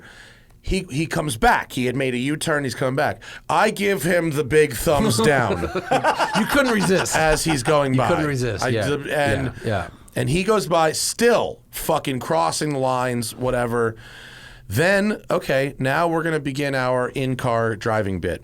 I pull northbound on the road, and we start to drive, and we're going a decent clip, and here's this guy again up my ass, except now we've got cameras rolling. So we drive this car, and we're talking about this and that, and I just go, oh, fuck me. Here's this guy again. Right. And I go, audience, this is the worst driver we've seen in a long time. He's being a piece of shit. We are going to pull over and let him by because he's going to fucking kill somebody. I indicate, I start to pull over and turn out. Before I even get into the turnout, he cuts the double yellow, dives on the inside of the blind corner, waves at us, and there is an oncoming. And it's like a fucking Chevy Malibu Like a 69. 72, Yeah, something like a yellow something car. old. With no brakes and no Old possibility car, of stopping. old No, driver. Yeah, Right, rumble yeah. zone, no anything. So yeah. He makes it back into his own lane with like inches to spare from killing this person. And we're just like, oh, geez. And this is on video. You will see it in the McConty video. Because because the camera's facing facing everywhere. forward. Camera's facing forward, and he does it right in front of us, and it's on camera. You're going to see it. It's fucking gnarly. And so he obviously at this point has shat himself because we're like, oh my God, that's fucking sketch as hell. And 2 corners up, this guy puts his hazards on and like pulls over. He obviously saw the fucking Jesus right there. Wow. And if you're out there, you know who the fuck you are. Stop doing this. It was shady. It was weird. And on the way up, we let him pass, and then he slowed down and put his hazards on, like sat in the road. And then we like caught up to him, and then he accelerated. Oh, like, he I did this hate people twice. that do shit It was like that. Really Just leave weird. me alone. Yeah, It was really like weird. it's like he made the pass and then slowed down so that we would be on his ass. Yeah, But it was like, what are you doing? I had a fucking guy one time. I was by my neighborhood, and I was driving it was a alien green or whatever, Verde Manta SVJ, which admittedly looks like a fucking spaceship, but still. And so I'm on a 4-lane road, 2 lanes each direction. And I'm at a red light, and I just see this like white 7 Series, which if you own a white 7 Series, unless you stole it, you've done something responsible in life, or you're just born really well. But anyways, the white 7 Series cuts around all the traffic, sneaks around all of us, and like kind of is blocking me, and just the guy's like mad dogging me, just staring at me. And I'm like thinking back, I'm like, did I do anything bad? No, I'm tired. I was just trying to get home. Nothing. Light turns green. He starts going, and he gets right in front of me, and it's like, it's a 45 type of road. He's going like 20. Yeah. And I can see him in the rearview, just mad dog, just staring at me. And I'm like, what the fuck? So I switch lanes. He switches lanes. He stays in front of me. And he just keeps doing this. And finally I pass him. And then he like flies by me. I'm going like, I don't know, 55, 60. He's like, passes me, gets back in front of me, slams on the brakes, and just staring at me. And I can't figure it out. I'm right by my house. So I was like, well, fuck this. I called my wife. I'm like, here's the license plate. Call the police. Like, this guy's, something's going on. And I'm getting on the freeway, and I'm heading north. Like, I'll be home in a half I'm hour. not bringing this guy to my this house. guy's, there's no way the 7 Series is keeping up with the SVJ. Yeah. And then he was like following me to the freeway, and like, I did like a, like a unindicated fast left to get on a different road, and he ran a red light to keep up with me, but like wasn't saying anything, no hand gestures, just like hardcore staring at me. Wow. And then I just got on the freeway and left him. But it was just like, what the fuck? I know. I was just trying to say hi. I mean, what the fuck? Could you? Do you think you could have just? If you put a red baseball hat on you, same kind of beard, Yeah.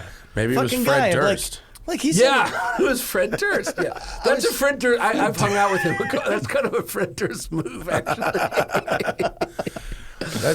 Well, at least you were smart enough to not bring this dude home. Yeah. There was a story, and it's not like from a couple days ago of someone it was a follow home robbery. Yeah. You see the one in the Aventador? No, but I mean, there's been so many of those. There's been a bunch. Yeah. Guy was at a club in Hollywood, drove his black Aventador with an aftermarket wing, and was followed. You had to say that, didn't Yes. you? You had to fucking say that. Yes. Oh, he's a car guy. Yeah, here's what I'm going to do.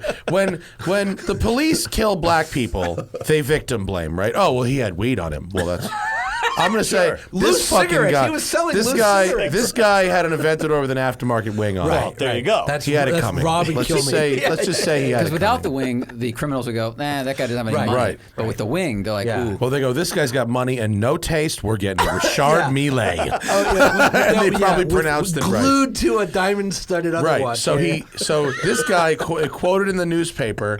There's as a follow home. It's 2 cars follow this guy home, and he said he noticed that he was being followed.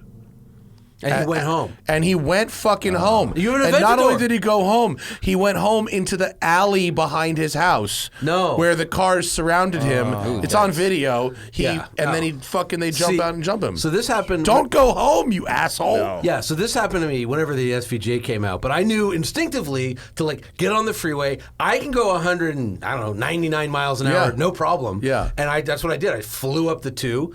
And then, like, I got off and I just waited for 15 minutes and drove home. And then Yeah. I, kind of looked around, didn't see a white 7 Series. And If you're being followed, don't go fucking don't home. go home. And if you get pulled over, say you were being followed. Yeah. And you were trying to get away. I and feared blame for my the- life. Yeah.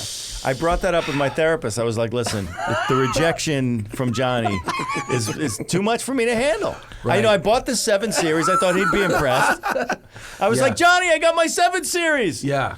Yeah. No, No. nothing. Nothing. All I get is like this like face.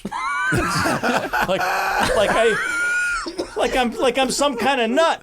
I'm wearing my He takes off. hat. You go to his house. You're like, I'm going to say hi to his Say wife. hi to his wife. The police show up. I was like, can you tell Johnny it's just me? Yeah. Right. She Just said, tell I him don't it's know just you. me. I got a new phone. I lost your number. Who did? That really happened, right? That actually did happen. Oh, I just got a text from someone. Well, I guess I'll blow up the spot if I got a text from someone yesterday that I had in my phone as "Don't answer." Which I have a few. I have "Don't answer" 1 through 12 Okay. in my phone. Yeah. And you get that text, and it's like blah blah blah blah blah, and it just is from "Don't answer," and it's satisfying. Bye. Click off. Well, that's good because you text me back, so I know I'm in there as not at least not don't answer. No, you're in there as other Jew. Okay, good. Anyway, been driving that Rivian. Yeah, couple days. Rivian. Yeah, last time I was here, It is nice. Yeah, I know you did a lot of miles in one, yeah, and I'm impressed so far. yeah. They're super good. Yeah. it's like your initial description of like, what do you like? McLaren suspension, 835 horsepower. Yeah, you got it all. Just give me everything, everything. But now, so I want my- to put guns everywhere in the truck. well, Can do. So it's funny. So that side compartment, Yes. right? The 2 floppy ears come down, and you can Gear tunnel? Gear tunnel. Gear Thank you. tunnel. Yeah. So we're driving around the deep south, in these trucks, and I mean deep. I like where this is going. Well, and people stop. We're stopped. They stop. They come over. What's that? And we talk to them, and they're not getting it. Electric, not getting it. And I'm like 835 horsepower. Huh? Yeah. Hey, that's the universal language. And I'm like, and then look at this, and we pull the kitchen out. I'm like, but you could put guns in there. And Yeah. they're like, oh, you could put rifles in there. I'm like, yeah, it's about 6.5 feet. They're like, oh, they have a little thing you can customize it, and they were so into that. Yeah, and, and there's the gat pocket too. has a pretty good size gap You pocket. could fit a Derringer or like a 38 snub in the Yeah. front pocket under the seat. So I'm going to do a tangent. At Emil's house, way back in the day, that's when I had Dave and I did that RS4 story. Yes, that right. He said, right. And that it had gun pockets. That was Yeah. the first time we saw an Audi with gun pockets. Right, right. But no, this one dude was like, he had a Raptor, and he was like, this was, back in September, gas was normal, but he's like, yeah, I drove my Raptor from Arkansas to Florida, and it cost me a lot of money. Yeah. This really interests me because it's double the horsepower of my Raptor. And then he's like, and look at this. And he has a thing, he has like a shell on the bed. And on the roof, he pulls this thing down, and it's like rifles and fishing poles. Yeah. He's like, this takes up so much room. That's perfect. Yeah. And I'm like, this is your new car. Well, they've done a really nice job of like being like actually, instead of purely being gimmicky with their it's like actually could be useful for stuff. And it's also so refreshing that it's not just bigger. Yeah, You know what it's I mean? not like huge. Yeah, because I'm driving the T-Rex around, which aside from achieving 5.0 miles per gallon over 29.9 minutes. Oh my God, Which I was very proud of. That thing is so embarrassing. By the way, that's how much in LA gas money? Oh, Because you're putting 91 in. It's got to take 91. I Yeah. mean, look, it's going to be. I think the last time I filled it up was like $1.49. It's gonna be an expensive If it was empty, long-termer. it's like $1.80. But you know, every other bad thing you want to say about the TRX, what you need to know is a Hummer H1, the military Humvee. 86.5 inches wide. The Yeah. Ram TRX, 88 inches wide. So, like, Yeah. it's just such a hassle in LA. I love if I lived in Texas or wherever, like, it'd be the coolest. And I just saw. I saw one on the 405 this morning, Yeah. and it's Was it red? comically huge. was it red? It was silver. Okay, yeah. It's comically huge, but Yeah. it looks really cool. Like Handsome, the side, handsome. The side. What are those? Are those the flares? The flares, yeah. No, the haunches. front haunches. Front haunches. The front haunches. If it was 2/3 scale, it would be great. Like a Yeah. Rivian. Like a Rivian. Well, Rivian is weird because the proportions are sort of in between like a Colorado and a full size truck. Its It's proportions are Explorer Sport Track. yeah, Yeah, yeah. A It little kinda is. bigger, a little like a foot longer. Yeah. It is kind of long, but it's not wide, and No. it doesn't drive big. It doesn't drives, feel like a it doesn't feel But like I a full fucking size. turned onto the 90 freeway today and smashed the throttle, and I just went, "You have got to be kidding me!" Yes. This thing because I gave back the Aventador the morning that I got this, Right. And this thing would probably walk the Aventador in a quarter mile. Yeah. It won't. I know the numbers, but it's But not it's that far it's behind. fucking close. Yeah. It's Yeah. really close. It probably has 400 too many horsepower. So we for did- what's actually practical. So two points on that. So if you put it in eco mode, it Yeah. declutches the two rear motors, so you have a 410 horsepower. I tried that, truck. and I found that it was in that eco mode. If you floor it, it's about the same pace as my Mach E, Yeah. which is totally appropriate Yeah. for 99% of circumstances. So it was one of those, like, we had an idea when we were doing the thing, like, this would be a really good idea. Let's film this, you know. So we're gonna drag race a Rivian, and both the trucks were fully loaded. We had a tent on the Rivian, 4 people's gear, blah, blah, and the Ram was even more loaded. We had the TRX and we had the Rivian. Drag race them on gravel. Like, Yeah. what a brilliant idea, right? Yeah. So we do that. I'm driving the Rivian. It's just a cloud of dust. It's just like a little bomb had gone off. Can't see anything. And then the Rivian like literally smoked it because Ram TRX 702 horsepower, 0 to 60, 4 seconds flat. Rivian does about 3. Yeah. And a quarter mile, it's like It's a big second. difference. Yeah, I mean, huge difference. 25% in a 0 to 60 number is a ridiculous It's difference. humongous. Yeah. And the Rivian actually weighs more. It's like 200 that's pounds funny. heavier. Is it Yeah, really? Batteries, man. Yeah. So, anyways, but because it was on gravel, when the Rivian finally got all the way in front of it, it cracked the Ram's windshield in 7 places. And we're like, Gravel machine gun. yeah, and we're just kind of like, do we even publish this? Like, we're so like the poor TRX got so destroyed, Oh, no. like trying to follow because the Rivian fits Yeah. everywhere. And, It's absurdly Crazy. fast. Well, I was just where you were. I was on 90 over Yeah. here.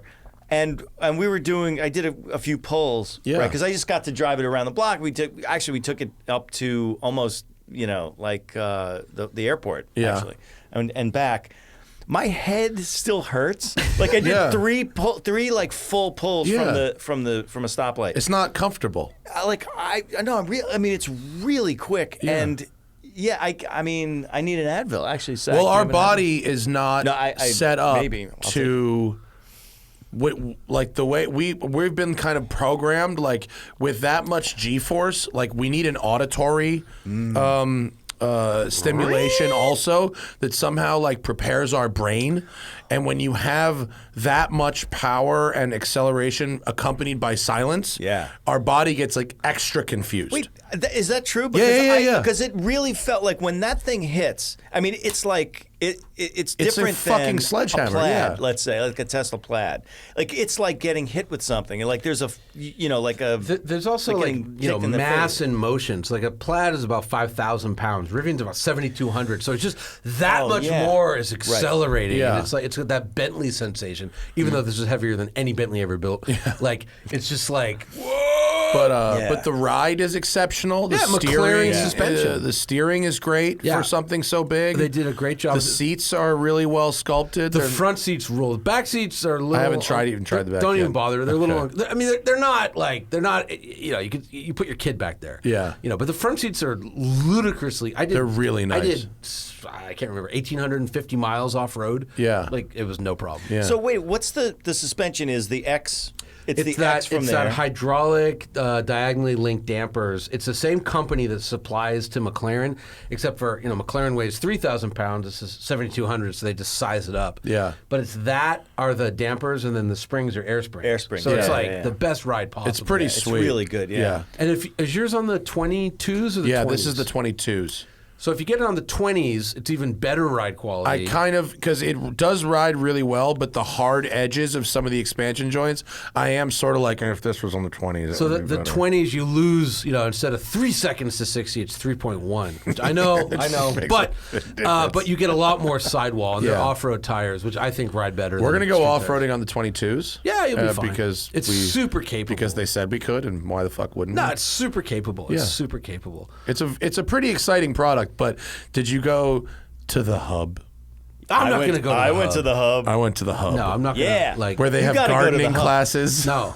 And you can have a kombucha. It's what very the nice. fuck am I going to do with a children- kombucha? The children from the community can come in and color. They can make things. Yeah, I went to this Italian joint last night. My kid was coloring just fine. Did you go to Musso and Frank? Because we're going. I'm going on Sunday. Fuck you! You're going on Sunday. Oh, when am I going? I don't know. Oh. What are you doing this week? I'm going on to Musso and Frank's on Sunday. God damn it! Talk after the show. All right. So at when The we're, hub. We're at the hub. Oh, sorry. Yeah, the hub. Anything Is it to called not the have. hub? You Is that guys it? are so cynical on the hub. I Is think it really it's a very called the hub? interesting on-brand thing. This may be a contrarian opinion. Okay. But I don't think 7,000-pound, 800 horsepower trucks are going to save the planet. 835. I don't think that is what is going to save us. Probably not. No. Right. Well, the hub is sort of more of a community thing. See, so you're Right. equating sort of sustainability with a Could community. you imagine if the hub existed back and in I- Jalopnik 2006? And I told them how this. much, like, I told who this to his face. Yeah. I rolled my eyes at a dozen different things he said at the hub. who was who? Shaheen. Oh, Shaheen. Yeah, I love him. He's pretty eye rolling. Oh, he's yeah. he's a sweet guy. But He's doing his job, but like but he was giving me the corporate. Yeah, what? He needs to stop the corporate. He's not going to trick me. I unlocked the car and it tweeted like Yeah. a bird. Yeah. It didn't. It didn't actually send a tweet. Did you but punch it? Like, And I go, that's kind of cute. I go, my wife works at Twitter, so a chirping bird thing is kind of. And he goes, oh, this was a northern bluebird recorded live in Yellowstone National Park. And I go, dude, don't ever say that to anybody else, please. It's embarrassing. Shaheen. Stop. 800 horsepower. yeah, that's all you got. 800. You're not saving the planet with Wait, 800 look horsepower. at how many points of entry there are. See, that's the thing about this. See, now as a product manager, look at how many. Like, there's that, right, and then there's coloring books. But the what? rifle, And- like, what about the people that like trucks and rifles Yeah. and like shooting Yeah. things and throwing? You know what Well, I mean? their kids can also go to the Their hub. hub, go to the their hub will have a shooting range with targets that have turbines on. These are the events at the I'm Rivian just saying, hub. you got to hedge. Oh. You got to hedge for your customer. You guys. At It's least regional. it's not Yarmulkes. it's regional. There you go. See, The hubs not are, regional. The hubs are regional. Hang on, Zach. I know you have a better memory than me. Did I told the tree story, the Rivian cutting down the tree Yes, story? you did. Yeah. You guys got in trouble, So right? real quick, just for Spinelli's sake, we had to cut down a tree to get the T-Rex through, not Right. the Rivian, the T-Rex, but we had an electric chainsaw that we had to plug into the Rivian, and literally Rivian was having meetings. It was about a Ram branded chainsaw. No, no, it wasn't even that. It was a Husqvarna electric. But they're having meetings, and it was like the PR people on our trip. They're like, this has really become a big issue. And I'm like, I point to the wooden dashboard of the Rivian. I'm like, where the fuck does that come from? And it's Mississippi. I googled it. Like, Mississippi has 86 billion board feet of lumber.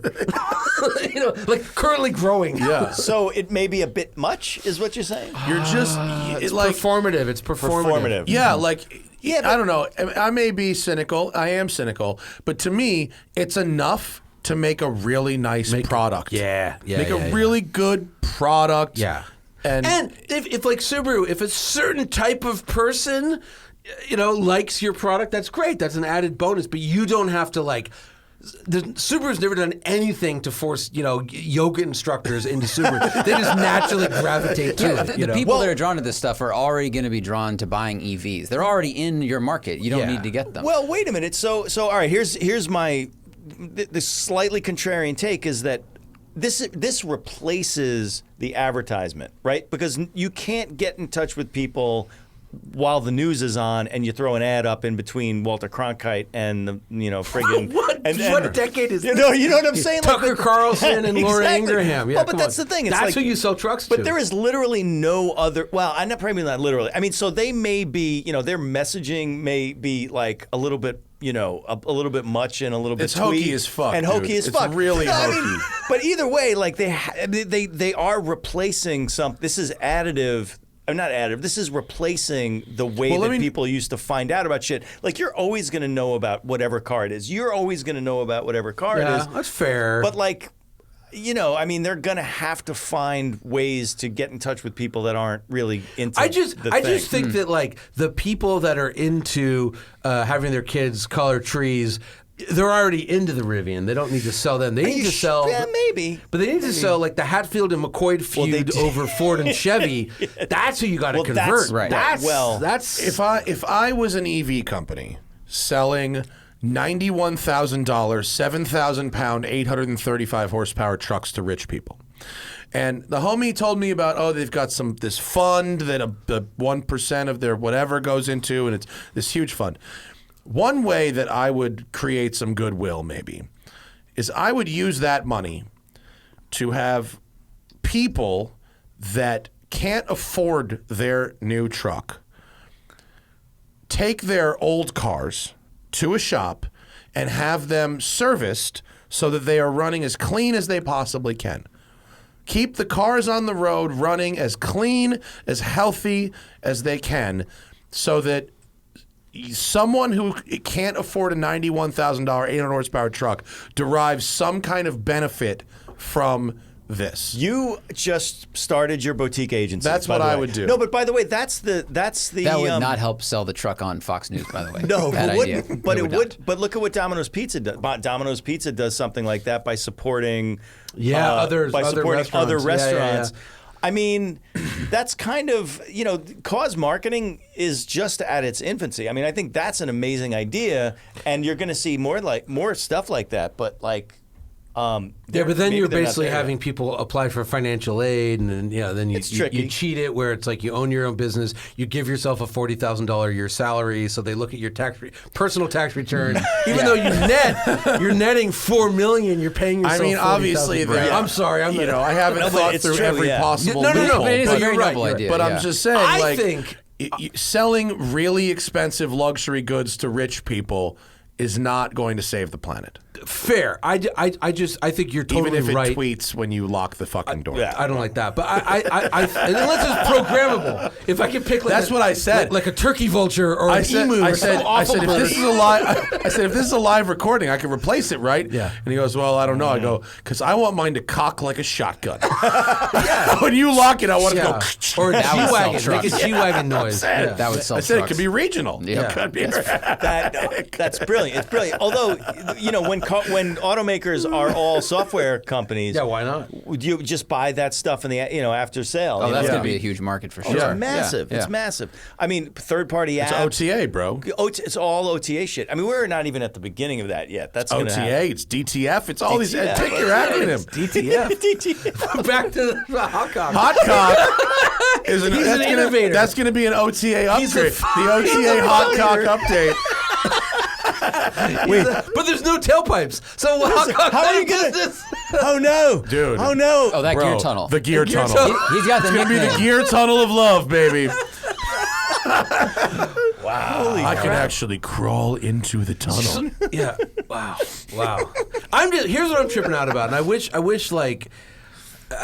What I want, so we got to do this again because I want to talk about like how the fuck did the three of us basically kind of start on these like Garage 419 and Jalopnik. It's the worst name for a show ever, isn't it? It's the opposite of Jalopnik, which is a great name for a show. Well, sort of, but Jalopnik, which we had like 7 readers. when we started out. Yeah. I mean, it was interesting. There were no comments when we started out, right? So we didn't know. wow. I'm so we didn't jealous know of that. It was incredible. Oh my God. But then we Freedom! invited commenters with an invite. Yeah, I remember that. And we I talked to Nick. I was like, I don't know. What do you think? Why would we do this? He said, well, if it doesn't work, you can just throw the doors open, but you can't close them once they're open. I was Right. like, all right, well, we'll try that. And then what happened was we started inviting people, and they started feeling some sort of ownership over the comments section. Mm-hmm. So the people that were sort of that we would give an invite to everybody, but we always, like Davey and I and you, I don't know if you sent out any invites in the beginning. Yeah, for you sure. did, right? Yeah. It was always like, hey, it's me throwing you this invite. Like, it wasn't like we're some company, trying to get you. It's like it's just the three of us knuckleheads sending you an invite. And then they felt like, yeah, it's just I'm one of these guys. And then so it was like there's still commenters on there. Yeah. Like Mick, what's his name? Mick Egwich is still on there. Like There's so many. I don't remember. I remember Charles. Rest in peace. Yeah, I just remember Charles. He was the best. But it was just like. And again, not to drag this down, but like at Davey's funeral, which was like just held on a Monday at 10 a.m., the worst time possible. Nobody could go, but like a few of us got there. I was like, I got to say something because his family, he didn't really talk to them. And I don't think they knew who he was. And I'm like, what Davey did that was like so unique was like, pre-Jalopnik, if you went through car magazines, it was like, oh, Steve McQueen's cool, and Carroll Shelby's cool, and Cobras are cool, and 63 Corvette is cool, and a 67 Corvette's cooler. And that was kind of it, right? Like, oh, Lamborghinis are sort of cool, but like Davey made it okay for people to be like, I fucking love Ford Tempos, because as we found out, there was a Ford Tempo like forum and owners group, and it like let people buy into like the fact that like Radwood's being bought by Mikhail is like that like really was from Davey's enthusiasm for anything with four wheels. And I really think it was like a sea change in the way cars are covered. Because if you go back to like Automobile Magazine, like 100 coolest cars of all time, it's like Cobra, Corvette. It's pretty obvious. They snuck a Citroen in there, but that was Jamie Kitman. That was right. Well, it's interesting. We brought all kinds of nostalgia to it. So it was like if you remember the car that your mom dragged you to, to Barker's to buy your shitty new shoes. And like she didn't care whether you were buckled in or not, and like as you rounded the corner, like of the Oldsmobile Vista Cruiser, like you just slid across and slammed into it. I mean, we sort of followed all kinds of different storylines. It wasn't just performance. It wasn't just. It wasn't right, and it wasn't like worshiping Steve McQueen. Yeah, exactly. It was, but you know what? It was very much generational, though. Because Gen X, it was a very Gen X thing to do. For sure. Yeah. I mean, but it was right when Gen X was getting buying power. Yeah, it's like, maybe I'll go back and buy an Isuzu Impulse tuned by Lotus. Like exactly right. That seems like a Handling really by Lotus. We had it when the Lotus guys were here. We had them explain to us what the handling by Lotus I was at dinner process was. it was very interesting. Yeah. They're basically like, well, they would literally just pay us to tune their suspensions. and then they had to pay extra to get the badge. Right. Sometimes they had enough to have us do the work, but not enough to get the badge. Right. And other times, they didn't want anyone to know that we did the work. Right. And so they paid us to not use the badge. Well, one of those guys who's not with the company anymore, I was on a launch, and I don't just want to say who it is, but like it was they brought the Lotus engineering guy, because this company was, Jesus, it was they were starting. I don't know how I'm going to say this without saying it. It was a Alpha 4C. No. It was no a one's company, listening. It was a company with a new luxury line. Okay. Right, and it was the second generation, and they had gone to Lotus to do the tuning. And on the launch, so it wasn't their Genesis generation; it was the second generation. I don't know. I'm not saying that at all. It was their Exodus. Yeah, Got it. numbers. And so one of the guys that because they brought these guys from the Hyundai Deuteronomy. Go. Joshua judges Ruth.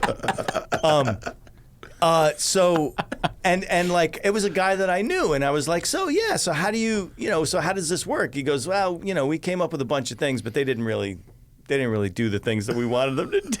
They didn't follow any of those. They just kind of did whatever they wanted to because they had come up with a bunch of calibrations that they thought that they should do, and they were like, we'll do this many of them. We'll just not do that. Well, we probably won't do much. I love that. That happened. I can talk about that. I was on a Kia launch where a friend of mine who was at the time was tuning Kias. For Kia, he was an engineer at Kia. I saw him at the launch, and he was just like cross-eyed from exhaust. I'm like, "What's wrong?" He's like, "So we spent a long time at our proving ground in the Mojave Desert, where I know him from, like tuning these cars for the U.S. roads and U.S. markets, and all the cars they shipped over for the Sportage launch."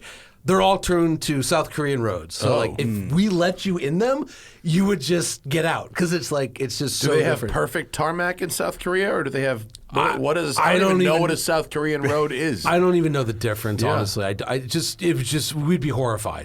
It would. I guess there's everything is incredibly slow acceleration, incredibly slow braking, no turning. It's tuned for like pillow comfort. And Americans, we like. Yeah, whatever.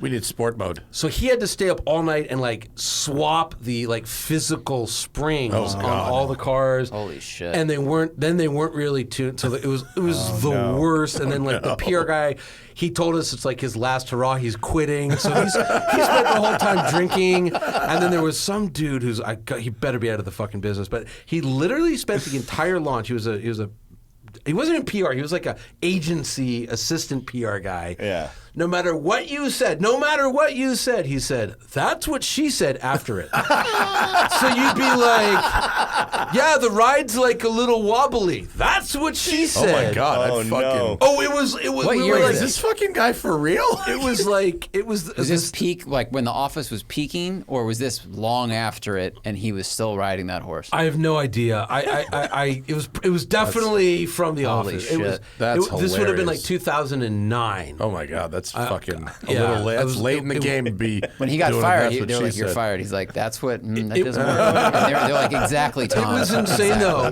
All the journalists were like, "These cars are really," and it's like they had Sync, so Microsoft Sync, right? And like they brought this poor guy out there, and he had to like show us how it worked, but the software wasn't quite done yet, so nothing fucking worked. And this guy's up there in his suit and tie, and like.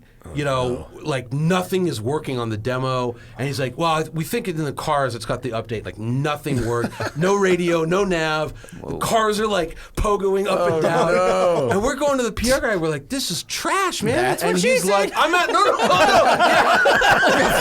like a fucking parrot. Yeah, that guy's doing that, but the main guy is like drunk and like, I don't care. I'm out of here tomorrow. Last hurrah, baby. Like, That's it was so funny. fucking Gonna nuts. turn in my corporate card tomorrow. Who wants Blue Label? No, dude, that's what it turned into. Yeah, oh no, we were hammered. I think that's how he got good reviews. That's Everybody hilarious. got so drunk that it didn't matter. And Oh they're- my God, that's so funny. Oh, I love bad launches. They're the greatest. The guy we did the 2010.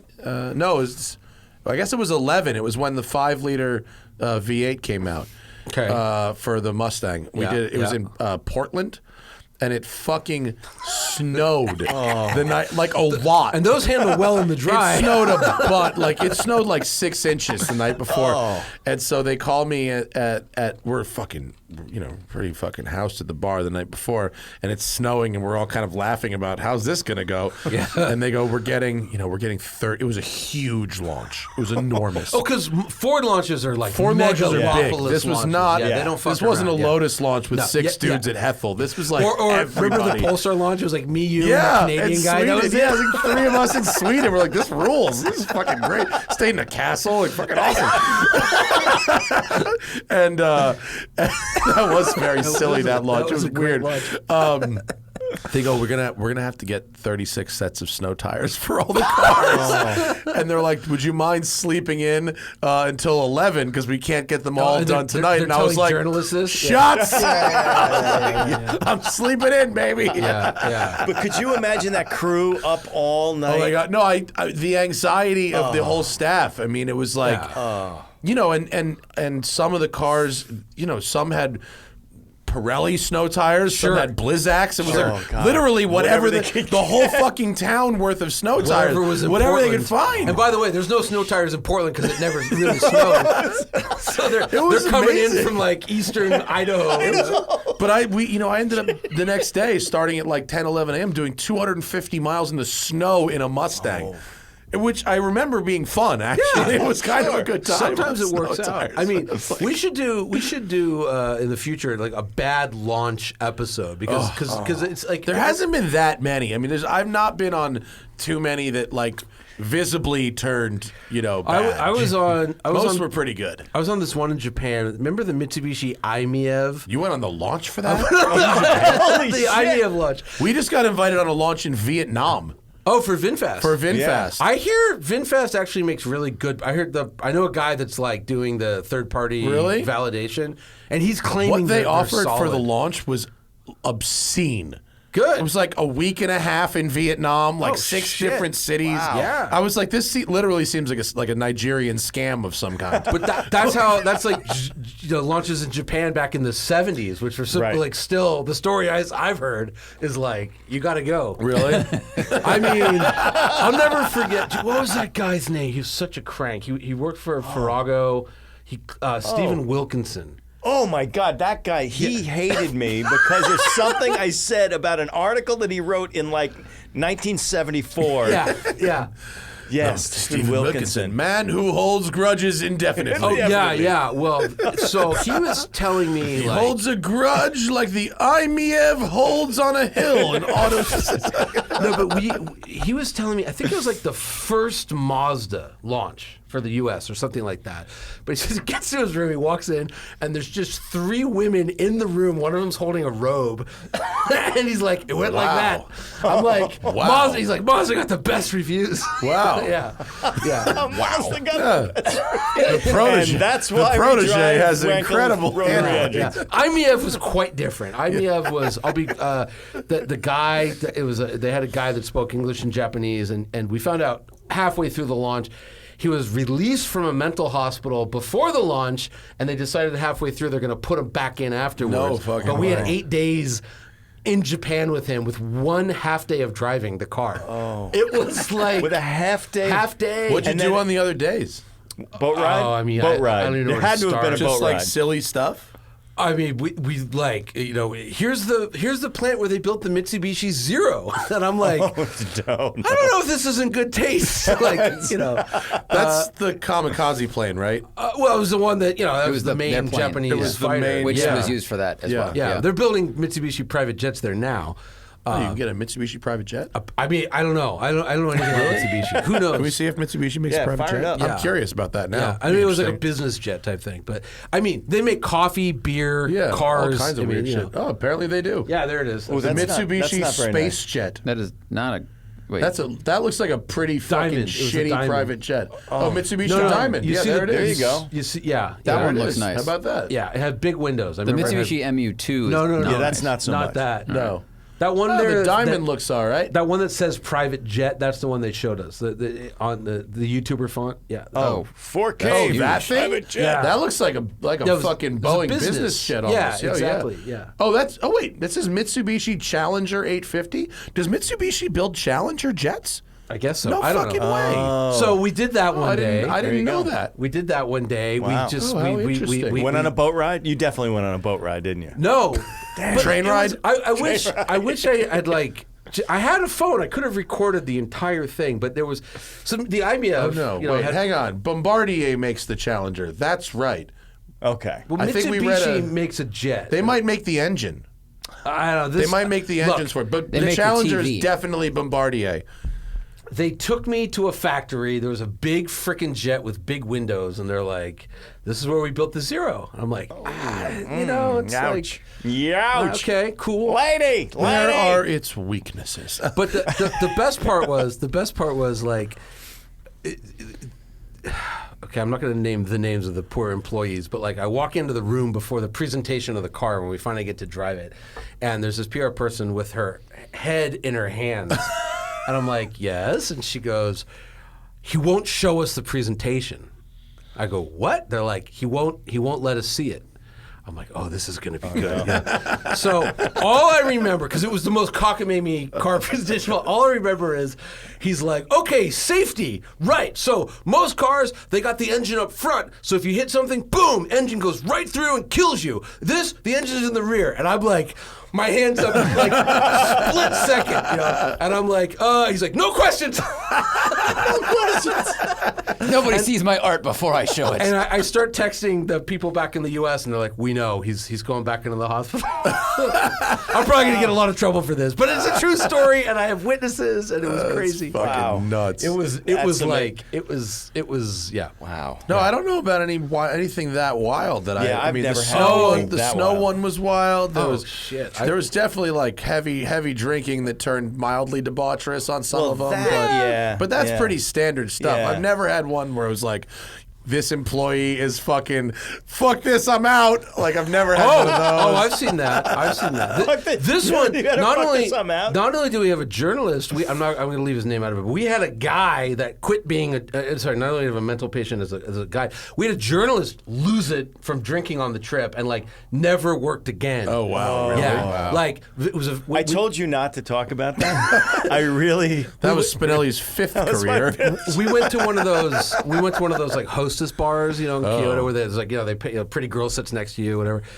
So this guy got drunk and was talking to her, and then turns out he's a Jesus freak. So then, like, after she rejects his advances, because it's not a horror, it's just a woman that sits next to you, he starts screaming in English in this Japanese bar where no one speaks English about how she's going to hell, repent, and blind drunk. And we're pulling him out of there like, bro, you got to chill. And he's just like, and then he never... And the Cleveland plain dealer was never the same. It was a hell of a trip. Wow. Yeah, it was awesome. That was the day they lost their car reviewer.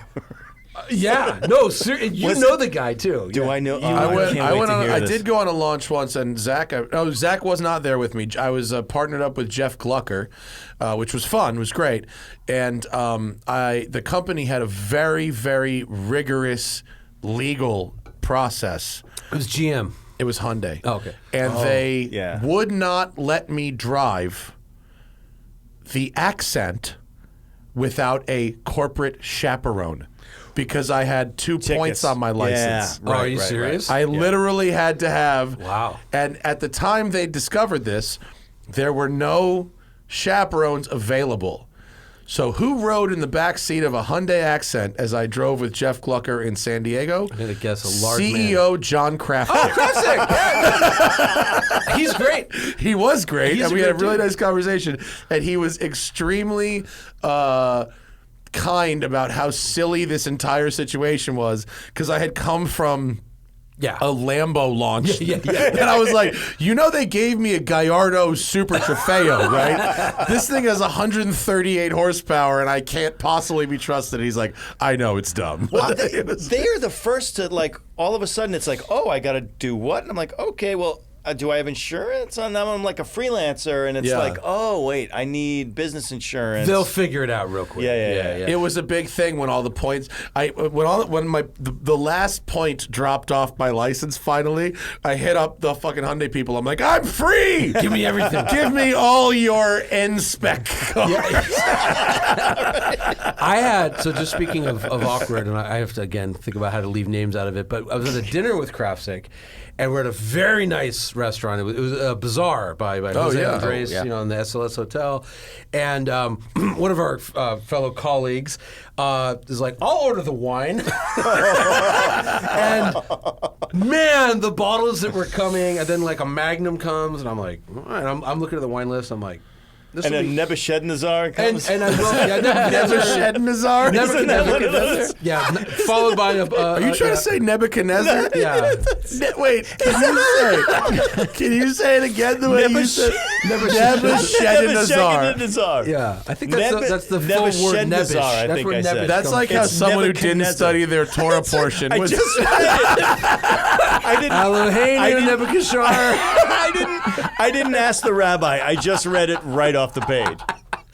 Anyhow, Nebuchadnezzar? Wait, how do you say it? How do you Nebuchadnezzar? Nebuchadnezzar. You did kind of pronounce it phonetically, like look at the Look word. at it, Nebuchadnezzar. There's a bigger one. More importantly, look at the Nebuchadnezzar. prices. God damn. Wow. Well, no, we didn't have a Nebuchadnezzar or a Balthazar or whatever. Anyhow, Who is Nebuchadnezzar? Is he? he was a gold king. He was a king. Yeah, Yeah, he was a king. He So didn't like are Jews. are all those named after kings? Yeah. Just the expensive Fuck's ones. sake, big I ones, didn't the know big this. ones. They're They're just the big bigger. ones. Yeah. Okay, got it. Yeah, and I should say that back when this dinner's going on, I still smoked. So me and two other people at the table will go outside. Well, one of the person will go outside to have cigarettes. The other guy's smoking a joint outside in the parking lot of the SLS.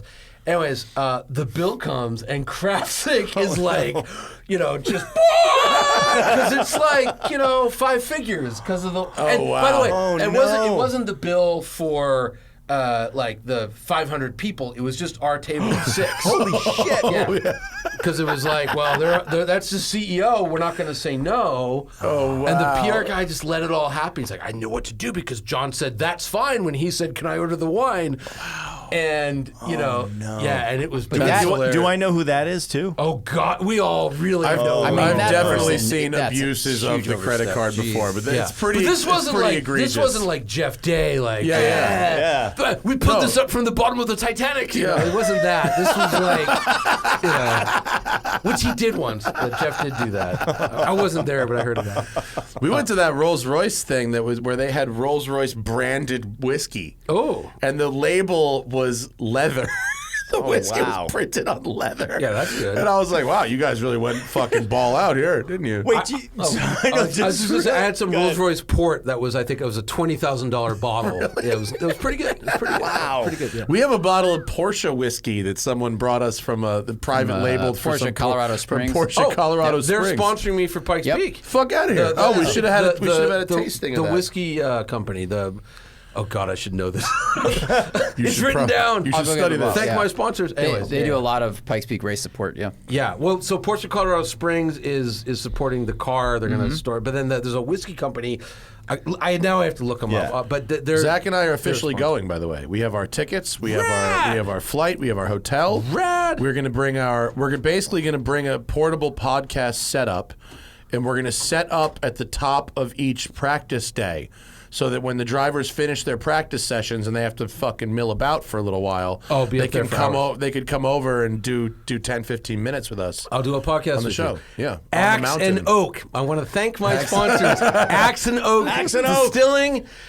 They gave me a bottle. I haven't cracked into it yet, but I'm very excited. And it is a Porsche It Colorado says Springs Porsche bottle. Colorado Springs. Did you on get it from that dude in the green? Yeah, David, I think is his God. name. Here, Starts with I'll the tell D. you. Don or David or I'll something. tell you. He was very nice and he had a very cool car. Yeah. Python green Boxster Spider. Cool car. I have a client. He didn't give me the name. Damn it. Yes, very nice guy. Yeah. Oh no, it was Dirk. Yeah, whatever. Dirk, it was Dirk. I can't remember, but he was cool as fuck. Yeah, whatever. Agreed. Zach will return with the bottle eventually. But Yeah, it's fine. It's fine. So I think, and actually, just going back to like good launch experiences, you got me back into gin after I didn't have gin for 20 years because I was forced to drink hot gin, literally hot, in fraternity pledging. And we went to Portugal, and we're at this amazing, beautiful Seven hotel. diamonds. It had many diamonds. Yeah. And Johnny goes, we're here, we're getting cigars, we're drinking gin because that's what you do in Portugal. And he got me into the Sipsmith and Fever Tree and the good shit. And now I'm a gin drinker. Now, hang on. That was honestly one of the most pleasurable 2 hours of my life. Was sitting on that back porch. back porch, with great cigars. Yeah. Who was the third person who Nelson? was there? Oh yeah, Nelson. And that Saudi yeah. dude came and joined us. I Oh forget his name. yeah, that guy was cool. But so in Spain, the gin and tonic in Barcelona, at least, it's the size of a fishbowl. It's like a globe. So Portugal, they're always like chip on their shoulder, like, oh, Spaniards stay out till 8 a.m. We stay out partying till 10 a.m. So in Portugal, it's like a big glass of gin. Yeah, it was a big bulb on top of a fucking stand. Yeah, it then was we woke serious. up and drove Lamborghinis. It was awesome. great. What a No day. helmets, 175 on the front straight, No breaking into brakes. a 30-mile-an-hour Terrible corner. brakes. That's the real. Great car, no brakes. I was in Spain after we did a trip in Morocco, and we got this, which was recommended. It's Nordes gin.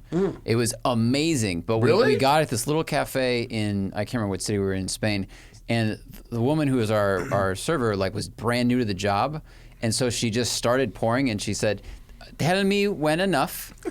And it was me, Will Barber, and I don't remember, I don't know if you were there. Is it Sevilla? Yeah, Sevilla. After our Morocco trip, Oh, yeah. and we look at her and we're just the glass gets half full, fine. and she went around, and then when she brought us the bill, it was $1.25 each because she just didn't know what the this fuck she was bottle doing. seems like it's $20. If It was this not expensive. It was if this so good. website is accurate, that's a $20 It was so- bottle of gin. and they had the really good Spanish whatever soda as well. Yeah. with, I mean, or that's tonic. what's great about gin is it's just vodka with herbs soaking in it. Yep. So Yeah. if you have a good potion, Yep. you get it. It doesn't have to be expensive. Yeah. So but now because of that trip, now I'm a gin drinker.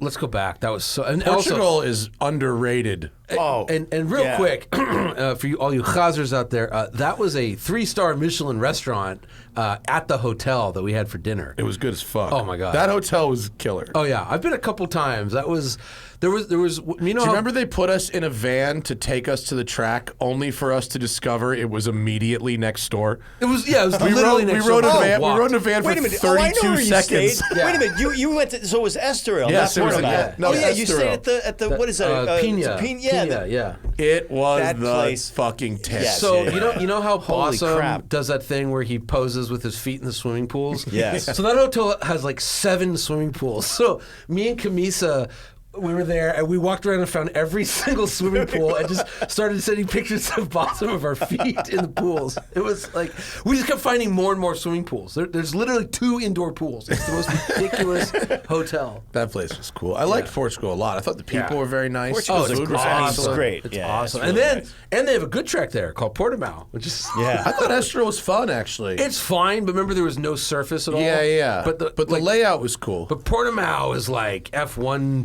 Yeah. F1 training. Do we have? I mean, we probably have a million fucking questions. Are they worth doing, or should we power through a few? Yeah, power through. I put the ones that mention Johnny and Mike by name at the top, and the rest are some general car advice stuff. So Okay, Michael Cosgrove, fuck, marry, kill. Oh, M5 CS, Cadillac CT5 Blackwing, Lucid Air. Oh boy. Well, we've driven them all. I've driven them all. Yes. Boy, that's actually really tough. I kind of want to I would marry them all. Cadillac. I would fuck Lucid, and I would kill M5. Yeah, If I I'm had same to as do that. Zach. Same as Zach. That's a hard game. But wait a yeah, minute. go So ahead. I've only driven one. Do I have to fuck, marry, and kill Yes. one Yes. car? Yes. Well, it's just like your real wife. It's the CS. Yeah, I think I got to disagree with Matt and Zach. I got to kill the Lucid, I got to fuck the Blackwing, and I got to marry that M5. I think that's the best performing 4-door I've ever driven. Although I got to get back into the AMG GT63S because I remember that being the best 4-door I'd ever driven. So I'd like to actually see those two, and I'd like to try a 10-speed Cadillac because I love manuals. Blah blah. But let's be real. Be curious to see what automatic versus automatic is. So. Yeah. All right, fair. How's that? Sean says if you could use any city in the world as a racetrack for a 2-hour period, day or night, what city and car? You know what? Tokyo, but no traffic. Because Tokyo with no traffic is like driving on. Do you ever have an AFX slot car track? Yeah. And then you get another one. You get another one, and you one day you're bored, and you just put all of the pieces together into one mega track. That's how I think Tokyo would be. And what car would it? 458 Speciale. I think San Francisco in a Subaru WRC, actual WRC car, like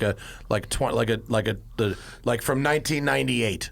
So Gymkhana 4. Yeah, basically. Like a 1998 Colin McRae. era Subaru WRC car in San Francisco, I think would be pretty epic. Los Angeles, definitely. In fact, I was talking about this with ACP. Like, we could make a whole racetrack. You were there, out of like killer corners on like freeways, like the 5 to the 110 South interchange. If you could get the fucking cars off of it, is kind of the coolest corner in the world. And then like the 5 to the 2 North is like ACP is like, I drifted every day on the way to work. And so definitely be LA, and just to piss off Scotto, definitely be a Bugatti Chiron Pure Sport. 100% would be that car. James Cowley says, Mike is given the keys to Netflix. What do you change about Drive to Survive? What do I change? I mean, it's so well done. What do I watch change this about season? it? I'm far are you through halfway through. Yeah, I'm up to 6. I got the Nikita episode. Oh, the Just Russian finished that one? Yeah. Oh, my God. And how good is that? It's really good. It's so good. He's so bad at driving an F1 car. And he's so, it totally backs up what I said to Tom Segura about how you can, in fact, be a shitty gentleman driver and get on the grid at F1. Right. You can. And he's getting arrogant about it. He's getting that arrogance of being We a don't have shitty the driver. same car. Right. We must change chassis. Get the fuck out. Well, Holy I shit. also didn't know. I had to look up like the difference between an F2 car and F1 is the 500 horsepower. Oh. That's a huge jump. Like Yeah. it's double the power, and you still have aero and stuff. So that's got to be a drastic change. And in how he it wasn't feels. even the best. He Well, he wasn't. Cody. He got third. He was okay, but he He got wasn't. third in the championship the previous year. Well, Right? Yeah. Well, he was podium in the. Well, what was Schumacher? I mean, I don't know. I mean, it's sort of like anything below. Forget winning what it. he did before. When he gets to F1, he's not good. Right, and so anyway, the answer is I don't know what I would change about it. Like it's real. I mean, maybe. No, I'm like color correct. I don't know. I could use maybe like a slightly I more thought muted the color. first 3 episodes, like we basically had a lot of overlap that I might not have done. Like we saw the same race 2 episodes in a row from 2 different teams' perspectives. Yeah. And there's also like a lot with the team principals. A lot more with the team principals and maybe a little less with the drivers this year than it seems like there was last year. It seems like there's more planned questions and answers this year. Yeah. Like JF just did a really good thread on Twitter about what seems different, and go read his thread. But one of the big things was that every episode's had a different editor this year. Yeah. And last year was all one person. That's a great point. Is that an intentional change? No, I don't. I mean, who knows how they're running that business? yeah. But that's a big change. Yeah. The other problem they're going to have, and they're having it, and actually I think that's what we're watching in this season, is that the first episode, the first season, nobody knew what the upshot of people speaking their minds in that way was going to be. The second season was like, oh shit, okay, there, from fans' perspective, like there were some sort of personalities that were really interesting to watch and everything. But now it's like we don't know what the effect of people speaking that way on the internal dynamics of the teams are. So maybe we're starting to see people being back. less forthcoming, starting to pull back, PR people starting to know what the process is and start to reverse engineer it so that they can get their messages through it. So I guess the only thing you could start is just to throw it all out and start a whole different kind of show and throw everybody into a tailspin so that they don't know what's coming. That's a good point. So that they can maybe get back into being a little bit more forthcoming and stuff. I haven't started this season yet, but the one thing I did have happen last season, or last actual F1 season, was I watched a race with Tommy Kendall. And to have an actual pro driver, instead of like, I'm a fan of Max, I'm a fan of Hamilton, and he was just like explaining what was actually happening, and he was quicker than the announcers. Like that one in, that'd be so I think fun. it was Saudi Arabia where Max looked like brake checked Hamilton. Yeah. He was like, he fucking brake checked him, like before the announcers said it. And I'm like, he did? Like, I thought Hamilton hit him. He's like, no, he totally lifted and brake checked him, whatever. And it was rad to watch a race with a pro. So it'd be cool to, like, I don't know, a commentary track, like, with just a professional, someone who's paid to race a car, not us. Yeah.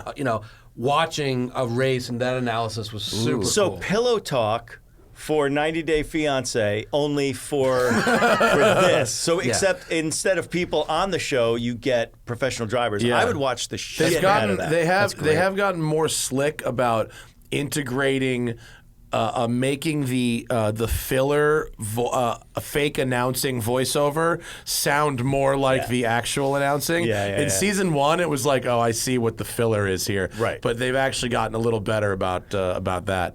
Yeah. Maybe they just paid Buxton more or something. I don't know. Give me a But bit of the old argy bargy. I don't know. Oh, this is very I know nice. what this is. Dan Mosqueda says, Mike, who said this and would you work with this person again? Mike Spinelli is the kind of editor you dream about working with. Honest, passionate, supremely knowledgeable, funny, and most importantly, able to make you produce your best work. Put more simply, I can't wait until we work together again. The sad part about that is we've never worked together again. It's been 17 years. So John, I mean, that's Johnny who wrote that on my LinkedIn page. Very, very nicely, very, very kind man. Did Dan Johnny go is. look at your fucking LinkedIn page for this? Wow. Well, I only had 2 By people. the way, I wrote that 17 fucking I know, years 17 ago. years Yeah, ago. yeah, yeah. When so there were only 2 people who had written something, and it was Johnny and somebody else who's not with us anymore. And so his comment on my page is gone, which sucks. That it was Davey. Yeah, Davey I mean, and look, Johnny both did.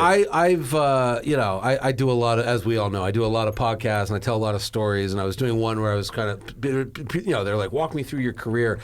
The best thing you ever did for me was the only time. No, it was maybe twice, but the first time you were ever mad at me was we did that thing, Fantasy Garage. Yeah. And we were supposed to do it every week, and I was like, I got drunk, and I was like, I'm gonna get it in Thursday, and you just all caps on like AOL Instant Messenger or whatever. You're like, every week means every week, Lieberman.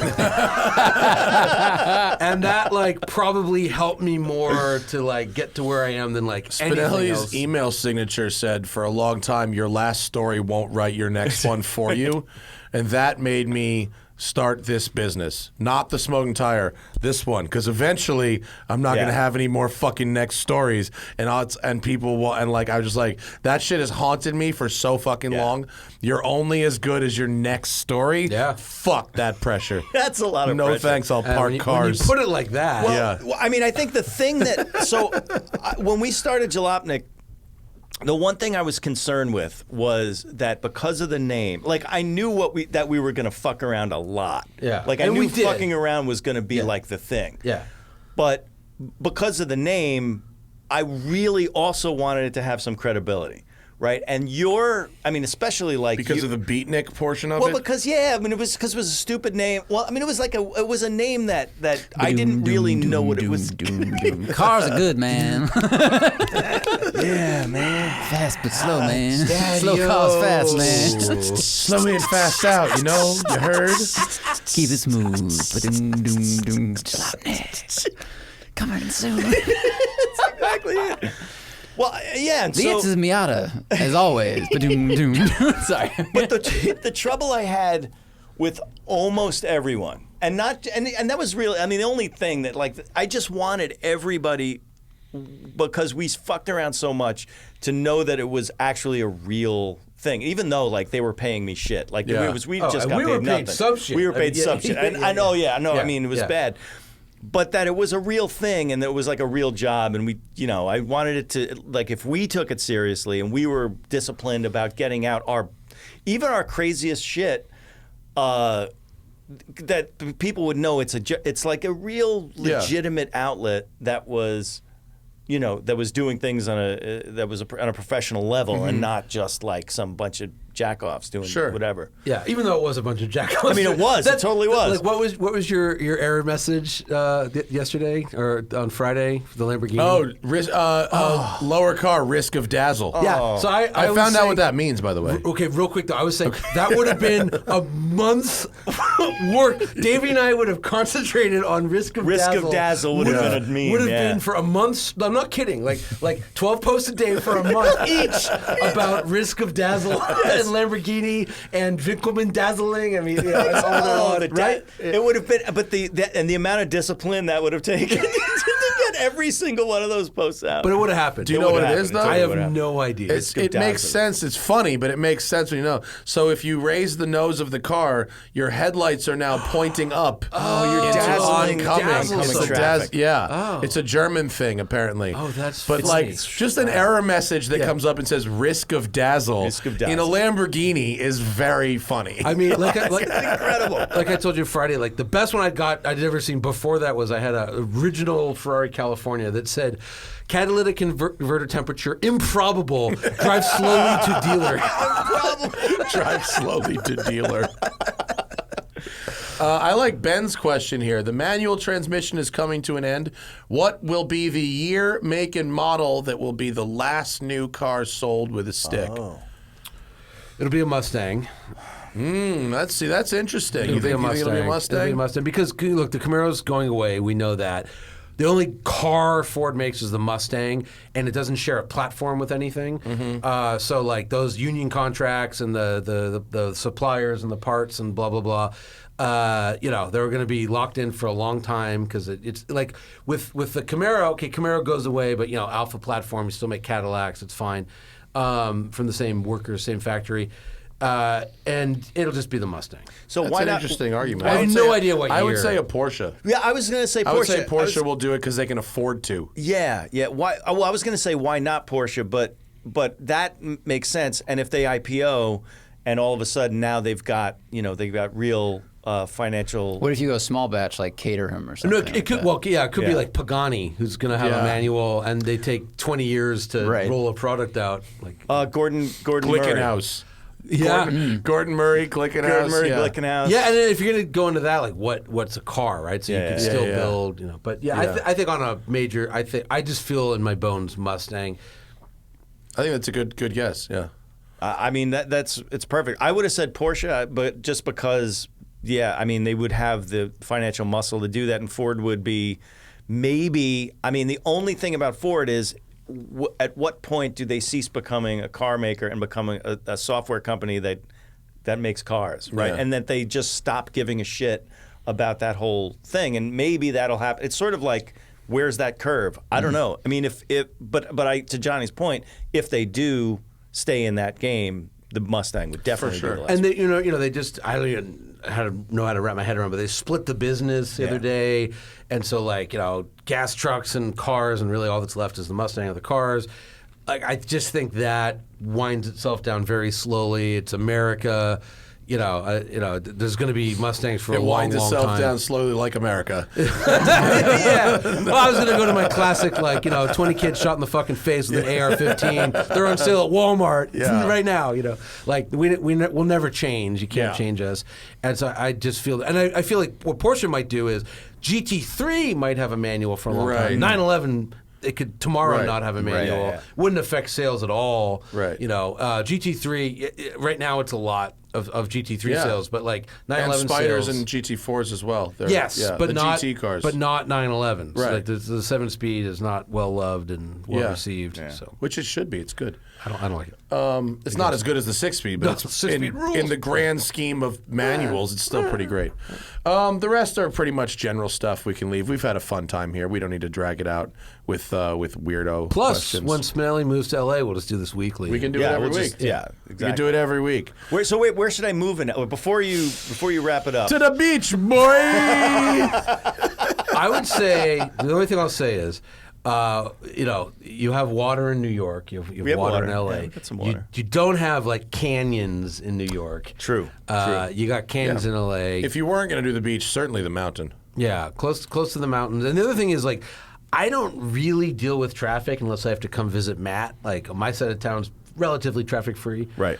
Find a place where the restaurants are good, and then move to where you can walk to the restaurants. Yeah. That's the best important. advice. That's the Walking to thing. dinner is important. He's going to move to Coral Gables or Coconut Grove. Wait, is Laguna? What's the Laguna Woods? Where do the Laguna Hills, Laguna Beach. the 55 and over community down by with San the Diego. fucking golf carts. With the golf carts. No, Listen, golf carts are Active fun. lifestyle, man. Yes. Mike, you always see the billboard. snowboard. I was just in Coconut Grove, and I'm like, I really like Miami a lot more suddenly. Yeah. This is you can walk to everything. Coconut Yeah, Grove if you is only nice. hang out with people worth 8 figures, Miami's dope. Yeah. The world's wealthiest third world country. Yeah. It's awesome. All right, folks, that's our show. Johnny L and Mikey S in fucking studio together again. The first time we've worked together went since excellent. In 17 years. 2007 or something. It went well, I think. It was good. We got Jeff Zwart coming in on Friday. Zwart. It's going to be excellent. He's going to be talking about you, probably, Yeah, and, cool. and the upcoming 100th running of Pikes Peak. I'm pretty underexposed, so you know. Yeah, right. And then next week, Monday, we got Brett Burke. And then I go off to the Road and Track route to Vine Rally, and then we go to Newport, Rhode Island to drive 110-year-old cars in a race. Oh, God, I'm Fucking so sketchy. jealous Wait of that. till you see my costume. It's gonna be so bully. fucking Oh, jealous. it's such a I'm jazz. going to get to use my North Atlantic accent. I'm so jealous. It's going to rule. Have a good weekend, everybody. Oh, no, we have another show before the weekend. Have a good rest of your second half of the week. Fucking bye. Ciao. What did I say when I quit? Bye, bitches. Bye, bitches. Bye, bitches.